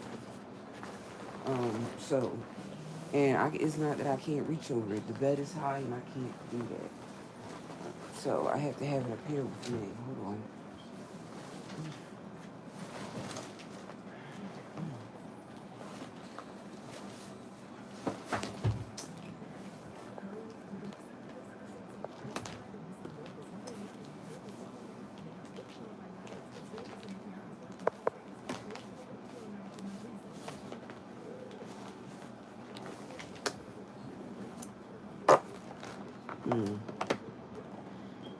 For you all that missed my live, for the last 2 days, I guess it was Monday and Tuesday. Um, I had dragged Ghetto Intellect. Okay, I had dragged Ghetto Intellect, and I had dragged my former pastor, the Reverend Dr. Alan E. Waller. So if you all heard my last 2 lives or 3 lives or whatever, uh, him and I fell out in 2016, and as supposed to, I told this story, but I'm gonna tell it real, in case somebody goes back and look at it and they don't know the context. Because folks, sometimes you could tell them the truth 1,000 times and they just like to spin it. And I've come to that conclusion with a couple of people over here, and that's why I unsubscribe and don't listen to them, because they like lies where I like the truth. We're not the same. So let me tell you all what happened briefly, and I do mean briefly. Um, the reason why he and I fell out is because he did not want to pay me for using my ideas to rise to the top. And when I just asked him for a small amount of money, he tried to play me and play me and play me. So what eventually happened was, over the last 10 years, I've been trying to make amends with him, and he been acting stupid. But his last act stupid caused him caused me to caused me to drag him out of the closet that he's been in his whole life. Right, that's what I said. So I don't play those type of games. When I ask you for something and you act real stupid after I've helped you do something, drag you will be the least. So, I would have liked to make made amends with him. I don't know if he wants to, and at this point I don't really care. I really don't, because I don't owe him anything. And those are facts. I don't owe somebody something that rose to the top because of me and then let the people around him boost him up. You can't never, let me say this about you, Alan. And I wasn't intended on saying this, but I am going to say this because it needs to be said. The fact that you would rise to the top and didn't even think of me proves that you are one of the most selfish, narcissistic, egotistical. It didn't think it. See, the little stuff that you did doesn't equate to the fact that I don't have my own house, and you have a house and multiple cars, and that's why if you don't ever make it right with me, I will never speak to you again. And I mean that from the bottom of my heart. If you can't get me a house, a functional one, not one from a program, we ain't got nothing to talk about. Because if a man can't provide my basic needs, I don't need him. And you are one of the richest, wealthiest, and you are the most selfish, self-absorbed, self-seeking, narcissistic person that I have ever met. And then you look at your life and wonder why it is that God didn't allow you to get what you got. Because maybe you wouldn't share what you have with what you're asking God for. Think about that. Maybe the real reason why you are right now crying yourself to sleep, right, is because God sees how selfish you really are. And if you're selfish like that now, how would you be if He gave you what you wanted? I couldn't imagine you with what you wanted because you're selfish. You're like Granada. What did Granada say? You want me to repeat to you how that situation went? Granada wanted to take Solomon away from me and raise Solomon and not have me be a part of Solomon's life. You're selfish just like that. You just don't have a son. You are selfish just like that. And the fact that you wouldn't get me a house after how you've risen to the top, you're 10 times worse actually. And I know you don't want to be compared to Granada because he's done some horrible things, but so have you. Sorry, I had to tell the truth. Had to tell the truth on that one. Because you stood right up in the pulpit on Sunday with that sermon, and you're just as fake. And I ain't trying to switch topics because I'm going to go back to what I'm talking about. But I don't like when people give biblical context and try to act like they're theologically correct when it could be just that you're a false prophet. For real, for real. Because ain't no God-fearing man going to, going to say, well, I helped her with this, but you ain't help her get her own place to stay. Right. See, you want to keep people under you so then that way you can constantly manipulate and bother them. That's why I want to have nothing else to do with you. See, right. Let you see how that feels. Mm-hmm. Right. Because, see, we could have been with the court and it could have been over, but you don't. You want to play games, so I'm just leave you where you at. When I see you, I'm just act like I don't see you. If you come to church where I'm at, I swear I'm walk right out. If you preaching at any church and I don't know that you're preaching there and I show up there just for service, I'm going to walk right out when you start up and preach because I already know that you're full of it. Said it and I meant it. Even if you come to the church, if you so having a pop-up at the church, I'm going to just walk right out as soon as I see you. No conversation, no nothing. Why? Because I gave you 10 years to straighten this out. 10. I hate when I become overly angry at people. I do. See, you want to keep this going. No, no, no, no, no, no, no. No, I don't. See, I don't have time to keep playing with you and begging you. I don't. See, a very nasty thing of me would be to expose your secret and then have everybody leave your church and run out. Because nobody will say after will tell them. I don't really owe you to hold your secret. You can say whatever you want to say about me. It doesn't really matter. I'm not going to drag this out too much longer. But I just have to say a few things about the situation and then let it be over so that I don't have to talk about it later on. You're selfish and self absorbed because you actually let the people around you tell you not to help me get housing. Your church is thriving because of me, not Ellen. She the showcase. Right. Ellen, your wife, is the showcase. Not Catherine, who helped you get where you are. You ingrate that I asked you for something in May and we're still talking about it. Trying to make it seem like you don't have money. You're right. So see, I don't owe you anything. Even if you were down on the ground and you needed me to help you up, I might walk past you, Alan, like you did me. See, I'm gonna start treating you like you treat me, so then you can understand. Right. That's why I dragged you out the closet. Come out and be the gay man that you are. Right. That's what I said. I said it and I meant it. And I said it for a reason. Because wouldn't no straight man treat no woman the way that you treat me? Not a straight man. You don't respect me, and that's why you treat me the way that you do. And then, but you want everybody to respect you. You want everybody around you to change, but you the gay man in the pulpit that won't tell people that you're straight, that you're gay. You're not straight. You're gay. You like men. Come out the closet. You be the gay man that you are. Let your wife be the lipstick lesbian. Y'all not right. That's why you got thrown right. I ain't going down that whole rabbit hole. I'm just not. All I'm saying to you is, I don't care about you being gay, lying about it. I don't care about none of that. All I ever wanted from you was my money.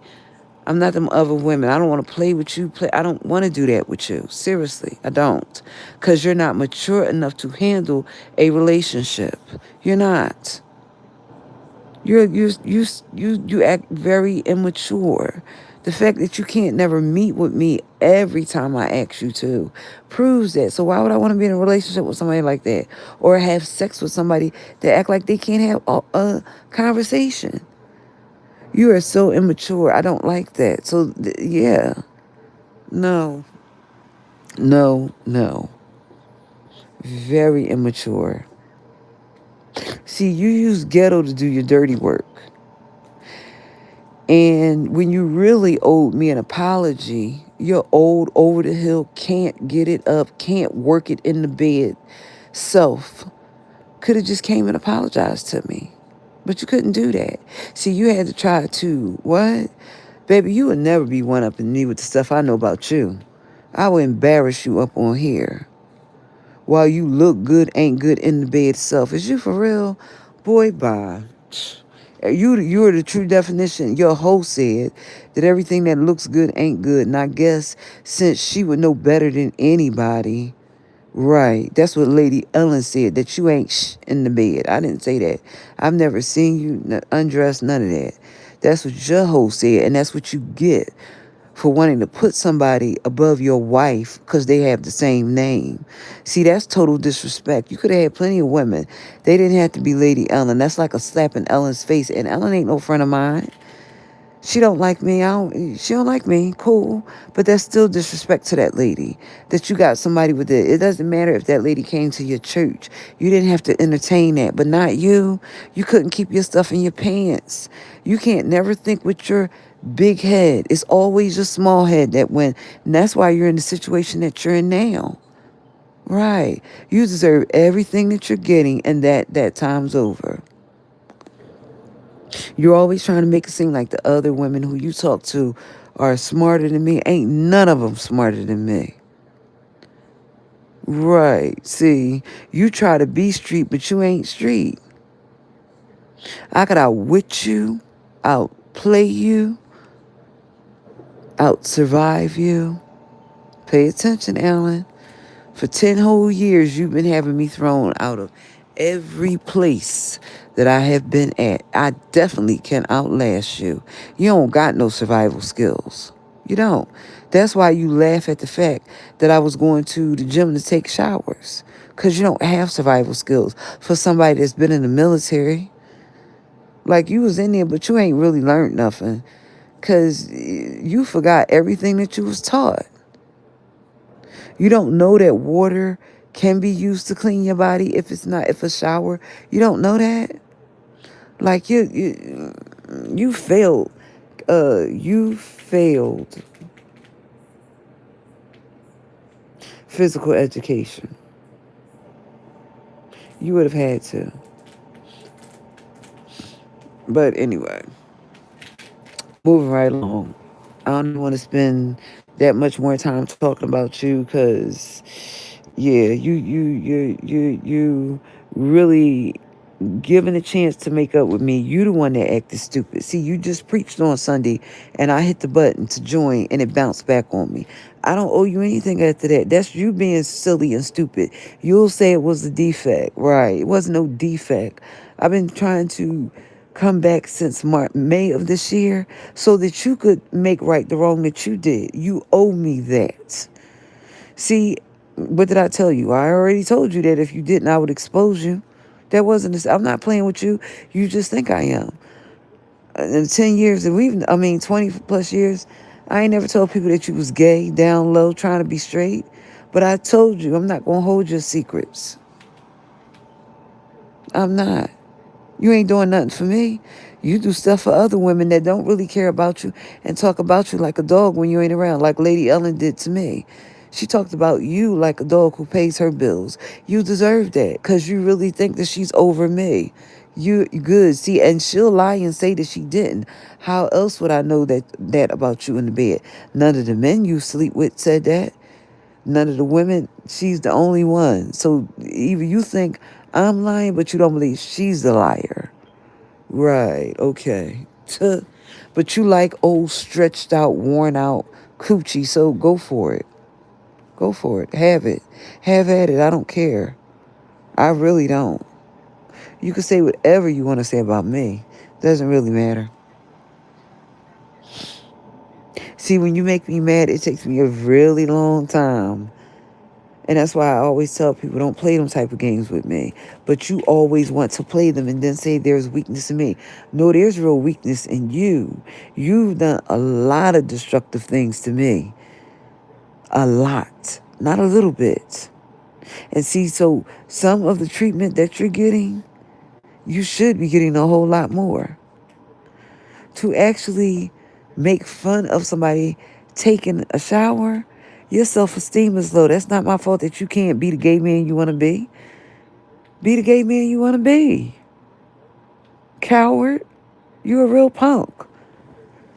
Like you were born with testosterone, and the only time I see it being executed is when you sexually go after somebody, because it ain't no other time.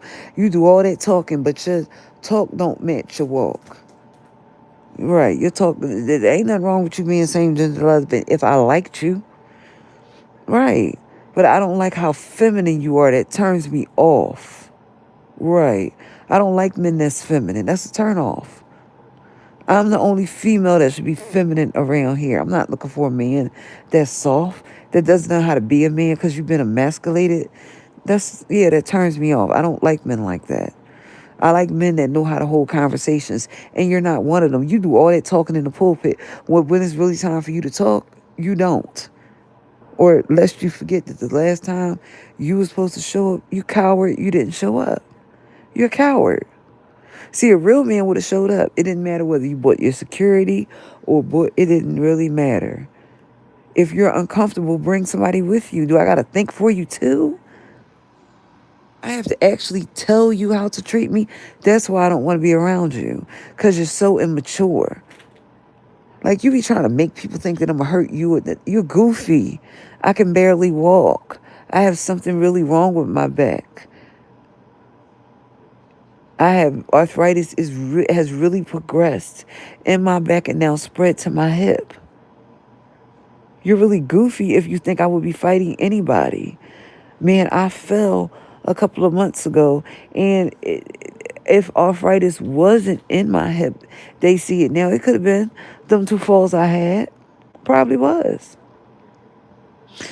But you coming to see somebody in the hospital is beneath you because you're the great Alan Waller. You don't do stuff like that. Uh huh. That's what you say out your mouth. Right. You so corny. The Bible you read says that when you, what does it say? In Matthew 25. Read it. Because you don't never preach from that. You don't never preach from that scripture. And when you do, you twist and turn the theology around like you did on Sunday. That was the corniest thing I ever heard. I should have just played your sermon back and dissected it. Right. Played your sermon back and dissected that corny ass sermon that you did on Sunday about feeding the 5,000 when you wouldn't even feed one hungry person. You so fake and phony. You don't really help people. You don't at all. All of that's an act. That's for the TV. You just want attention. Isn't that true? Isn't that why we fell out? Because originally I only asked you for a small amount of money. You couldn't do that. See, a man that can't take care of my small needs, I don't need or want them. And that would be you. See, you let Ellen and run over you and use you up. So now when a real woman comes along and knows how to treat you, you don't know how to act. So I'm going to treat you 10 times worse than Ellen ain't. Baby, Ellen ain't going to have nothing on me. She going to look at me and try to get some lessons. Baby, Ellen ain't going to have nothing on me because she married to you. Ellen can't drag you because she needs you to pay her bills. Paymaster. We're not the same. Ellen can't drag you. She just can be disrespectful to you and run all over you. I'm the one that can drag you. Pay attention. I'm on the outside. I can drag you and drag her too if I want to. Right. That's how that works. To give somebody 10 years and you just kept acting stupid, running around, priorities all mixed up. See, your priorities always been mixed up. You always think, you want me to embarrass you? See, I said I was going to try not to. It's always hard for you to pull myself in. It's hard, yeah. See, you should have never told Ghetto that. You told Ghetto that. The person that runs around and pretends to be straight but is on. Everybody knows that Ghetto's on the down low. That's not a secret. It's not. Those golf trips that he be having to go have sexual affairs with men. Right, okay. He ain't fooled anybody around here at all. And I don't even really care that that's your frat brother, for real, for real. Mistake you made was using Ghetto. If you wanted to say that about me, you should have just said it to my seat. Listen, I could take anything that you could say. But ain't nobody gonna get on no platform and disrespect me. Because the reason why you're being dragged, pulled through the mud and pulled out the closet, because you tried to tell somebody else to do something like that. Right. So you deserve, if I say you're gay in the closet, been gay, whatever, you deserve it. You should have been a man and said it yourself. Don't have nobody else do your dirty work, baby. Be a man and do it yourself. See, you didn't really have to get dragged. Ghetto had no business talking to me like that. But since you chose to use him to disrespect me, I'm going to disrespect your gay ass. In the closet, trying to live a double life. Make people think that you straight and you've been gay the whole time. You ain't never been straight. Right. See, I'm going to give you back the same smoke that you gave me so you can see how it feels. You want respect, but you're not to be respected. Right. I could say a lot on here, but I'm not. I'm just not. You deserve to get dragged. And I don't know, I might finish dragging you on my page about Lady Ellen. I might repost that stuff. See, Lady Ellen ain't the only one. You a serial cheater. Your wife know that you are. She know that you is. She knows you cheat with men and women. I'm gonna say the rest for the email that I'm gonna send. What else? What else I'm gonna say? I'm gonna go. There was a reason why you wanted to have your Bible study downtown, right? Because you wanted to chase the men afterwards. You know, the transgender men, because you're into it all. Alan, see, I told you, don't fire me up, because David had a slingshot, but the pen is deadlier than the sword. The sword ain't nothing to the pen. The sword is over. It's the internet now. No one needs weapons to destroy people. No one needs that. I just need the internet. And I can destroy your reputation in about 5 minutes with what I type. I don't need to do what? Stand up in front of somebody, baby. That's over. That's 80s, that's 60s, 70s, 80s.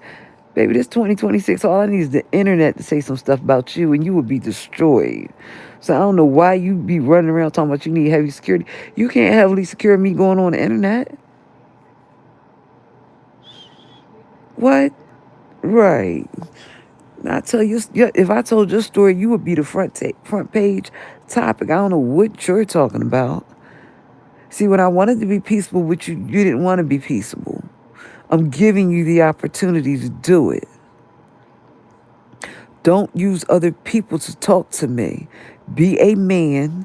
Get some balls. Testosterone, your body makes it. Stop acting like your body don't make testosterone. It don't make estrogen with your soft ass. My body makes estrogen.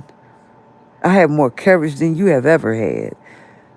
Act like you got some estrogen. Stop being soft around here and stop using other people to talk to me.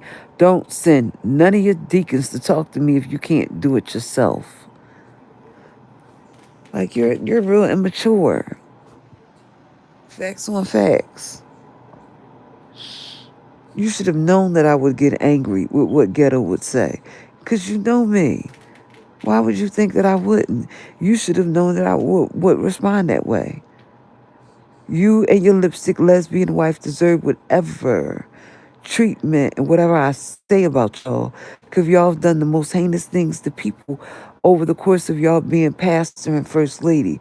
Pastor and first lady step on people and treat people like trash. You and her. She does stuff and you clean it up like a do boy. You goofy. Your wife does the most heinous stuff to people and you always run and clean it up. Your wife is evil and you're evil for cleaning it up. Your wife is the spawn of Satan, doing the most evil things to people, and you always run and think that's okay. And then soon as I go against what you say, it's no, it's yes, yes, yes. Ellen won't never be somebody who will be no friend of mine. Not with the stuff she do. She ain't a friend to herself. Hold on.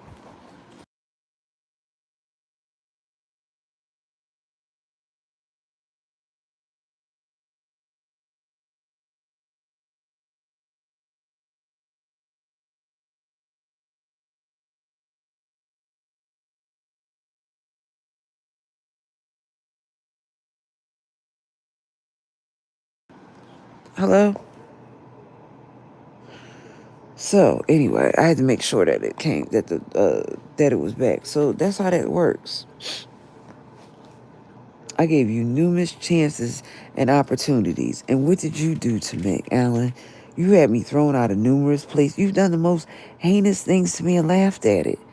And see, if it was that you wanted me to come to you for help, when I came to you for help, you turned your back on me. And see, that is why I'm going to drag you if you don't fix the situation that you created. You had no business having me evicted in May. See, that's not the way the world works.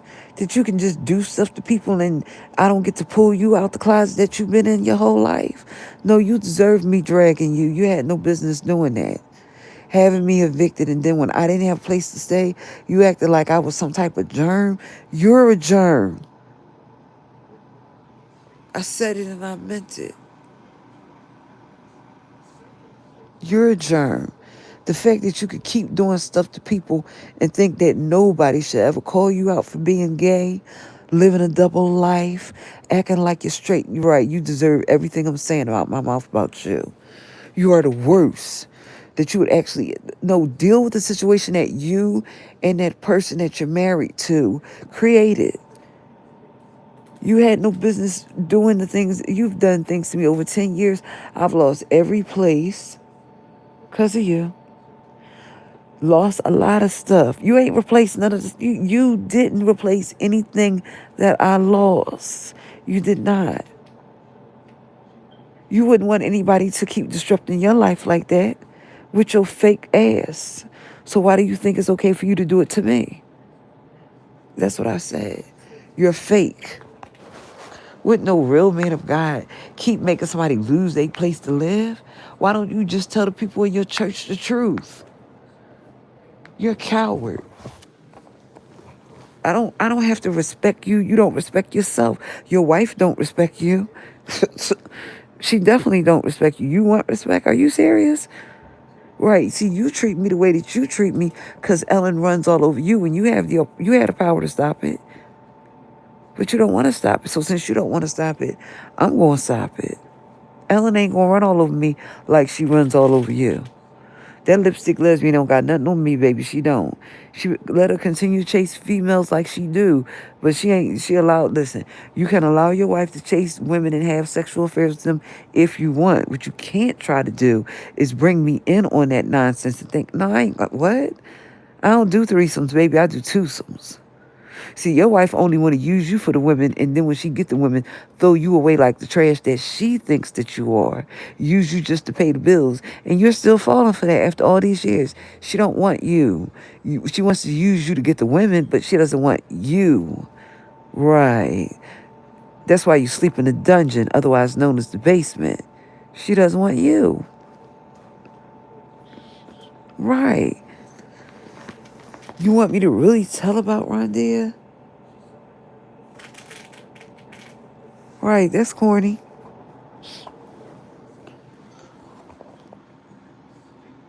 See, you be saying you be you.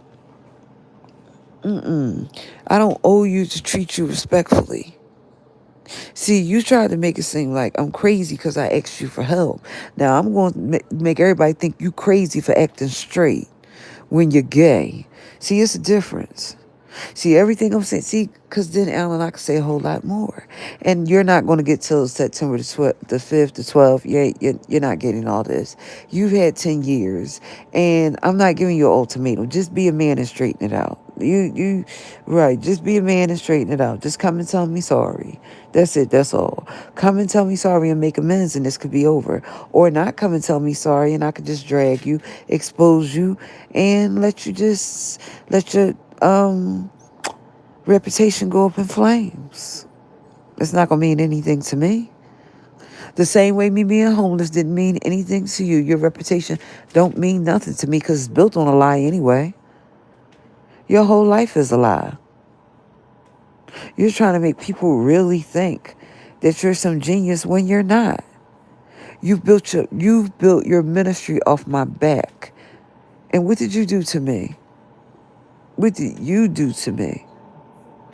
You've taken all my ideas, not some of them. You've not given me credit for anything. And then stand up and tell people about God. But I'll tell you what, this is what we could do. Pay attention.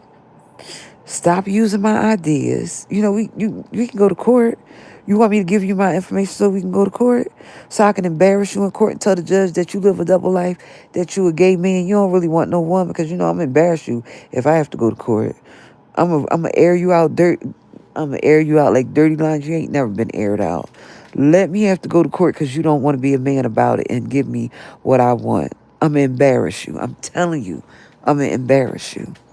Everybody in this city gonna know that you a gay man and that your wife is a beard. But then everybody in the city already knows you're a gay man. Everybody knows that about you. I don't care how masculine you try to act and grow beards. I don't everybody know you gay. Are you serious? Who can't see that? I saw that the first time I met you. It didn't really move me, touch me, or bother me because you're still cute. You are. You're still a handsome man. You're just not a handsome man that's interested in me. See, pay attention. You're a very handsome man. You're just not one that's interested in me or wants me sexually. Okay, next. Right. Those are facts because it wouldn't take you 20 years to sleep with me. See, right, it would not. You're not interested in me. I could live with that because there are too many other men out there that do want me. And I might have put my post up there and see if I get a match. You is not a match because you play games too much. See, them other women, they just play with you. They know that you're gay and you don't really want them, and they allow you to use them sexually. I'm not them. You would never play them type games with me. I'm not them. Haven't you noticed that? Why haven't I? Why would I want to be with somebody that really doesn't want me and just wants to use me for my body? I'm smarter than that. You just think that I'm not. My offer still stands, though. My offer still stands. Because you can't have things your way because you got a few dollars. My offer still stands. Things can't be your way. They can only be mine. See, I ain't gay trying to get something from somebody that's straight. That's you. See, I'm going to drag you because I gave you a chance to straighten it out, Alan. And from May, I gave you till my birthday. You didn't straighten it out. So I'm going to drag you. I told you I wanted a house. You ain't get me a house, you got me a room. I don't want to hear about this, that, You a gay man, be the gay man that you is. Come on out the closet. What they used to call Teddy tender ass, right? You right up there with Teddy with that transgender in his car when he crashed his car. See, you, the only difference is he got caught. You just bring the men in the church and put them on the payroll, like you did your cousin. Ain't your cousin your lover? Ain't he on the payroll? Ain't he on the church's payroll? Right? See, I'm telling you, I'm going to embarrass you for you not getting me my house that I asked you for.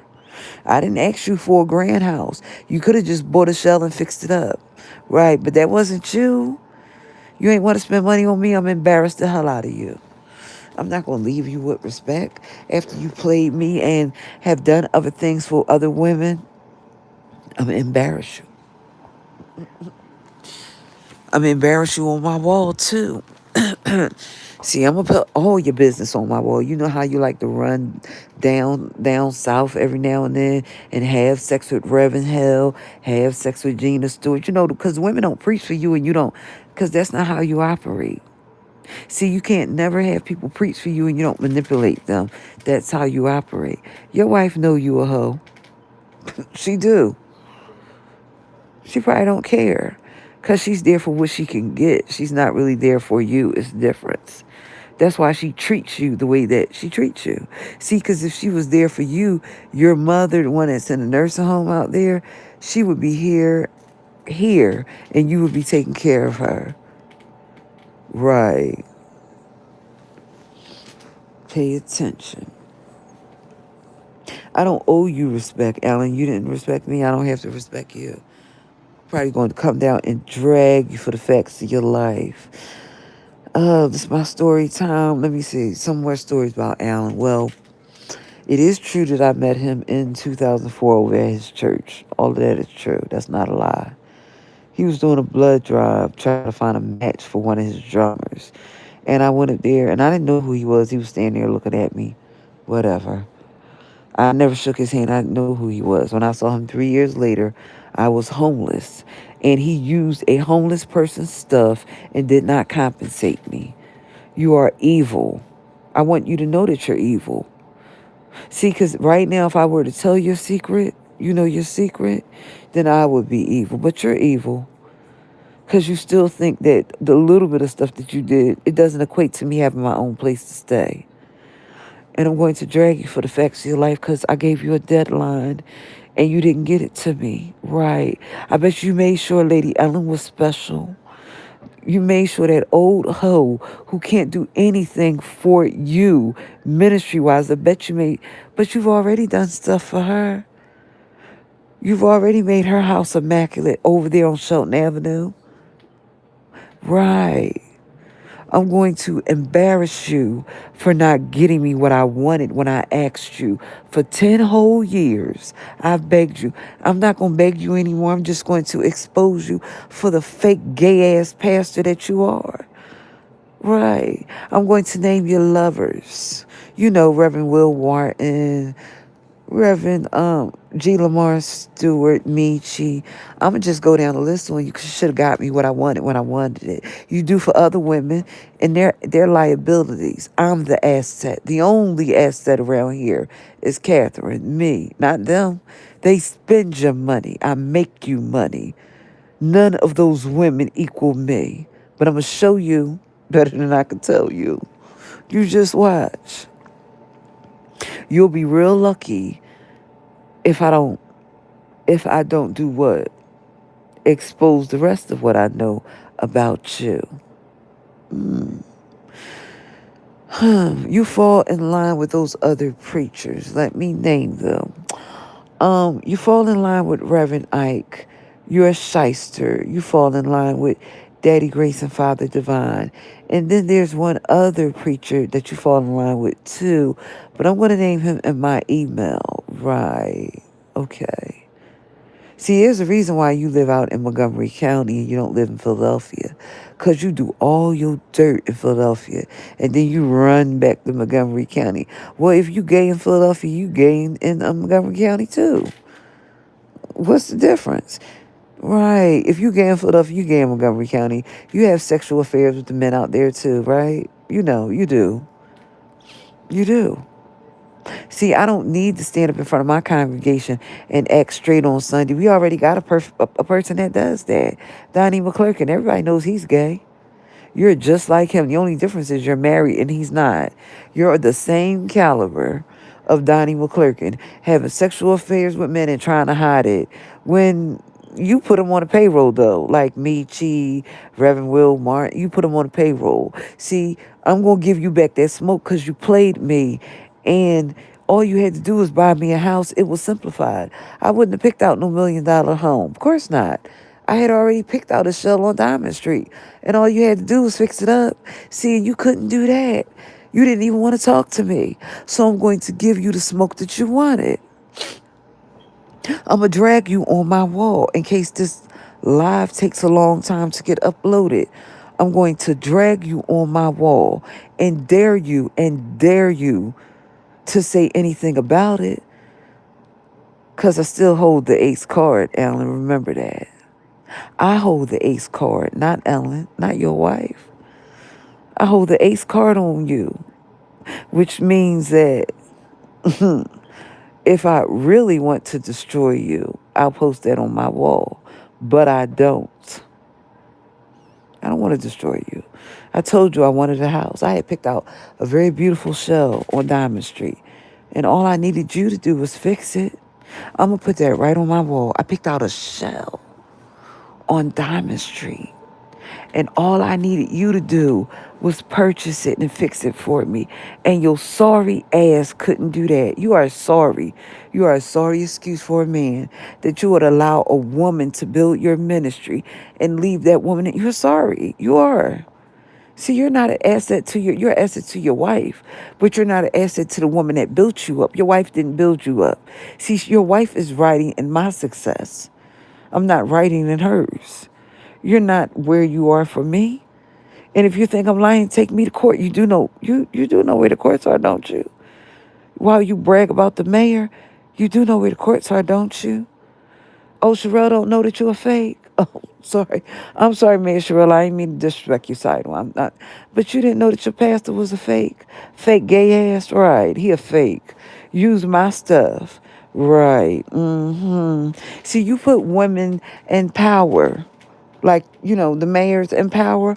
Right. But see, the person that really helped you, what have you done for me? Period. I don't have my own house. You want me to continue to struggle so that you could step all on me? No, I'm going to step all over you and drag the hell out of you on my wall today. Name your male lovers. I'm going to embarrass the hell out of you for what you did not do for me. I'm going to sling mud so hard, the deacons at your church is going to look at me. Sorry, deacon. Gave y'all 10 years. Right, Reverend Miles, Reverend Newberry, they gonna say, dag. They gonna feel sorry for you, or even they gonna laugh at you. I don't know. I can't.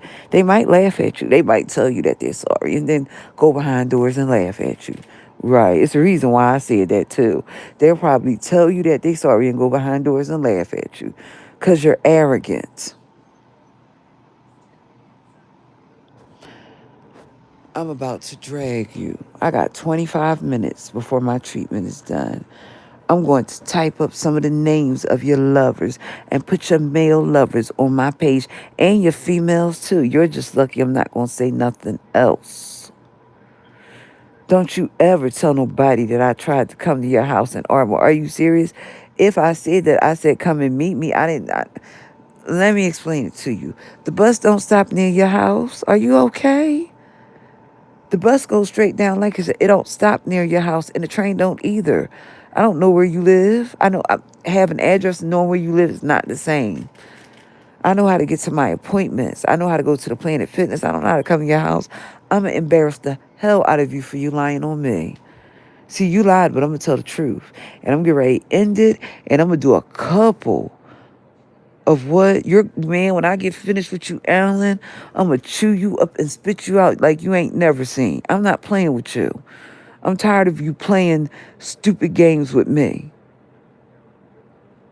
When you should have just given me what I wanted. A house? Wait a minute.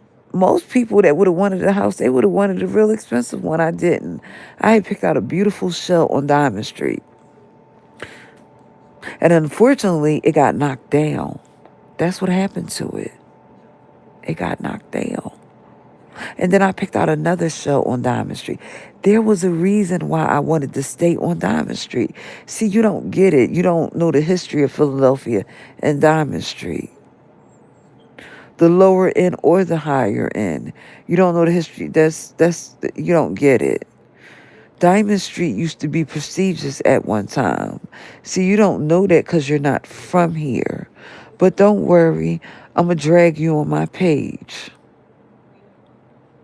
And until you come to apologize to me, it could be every day that I drop some pieces about you. I don't owe you anything.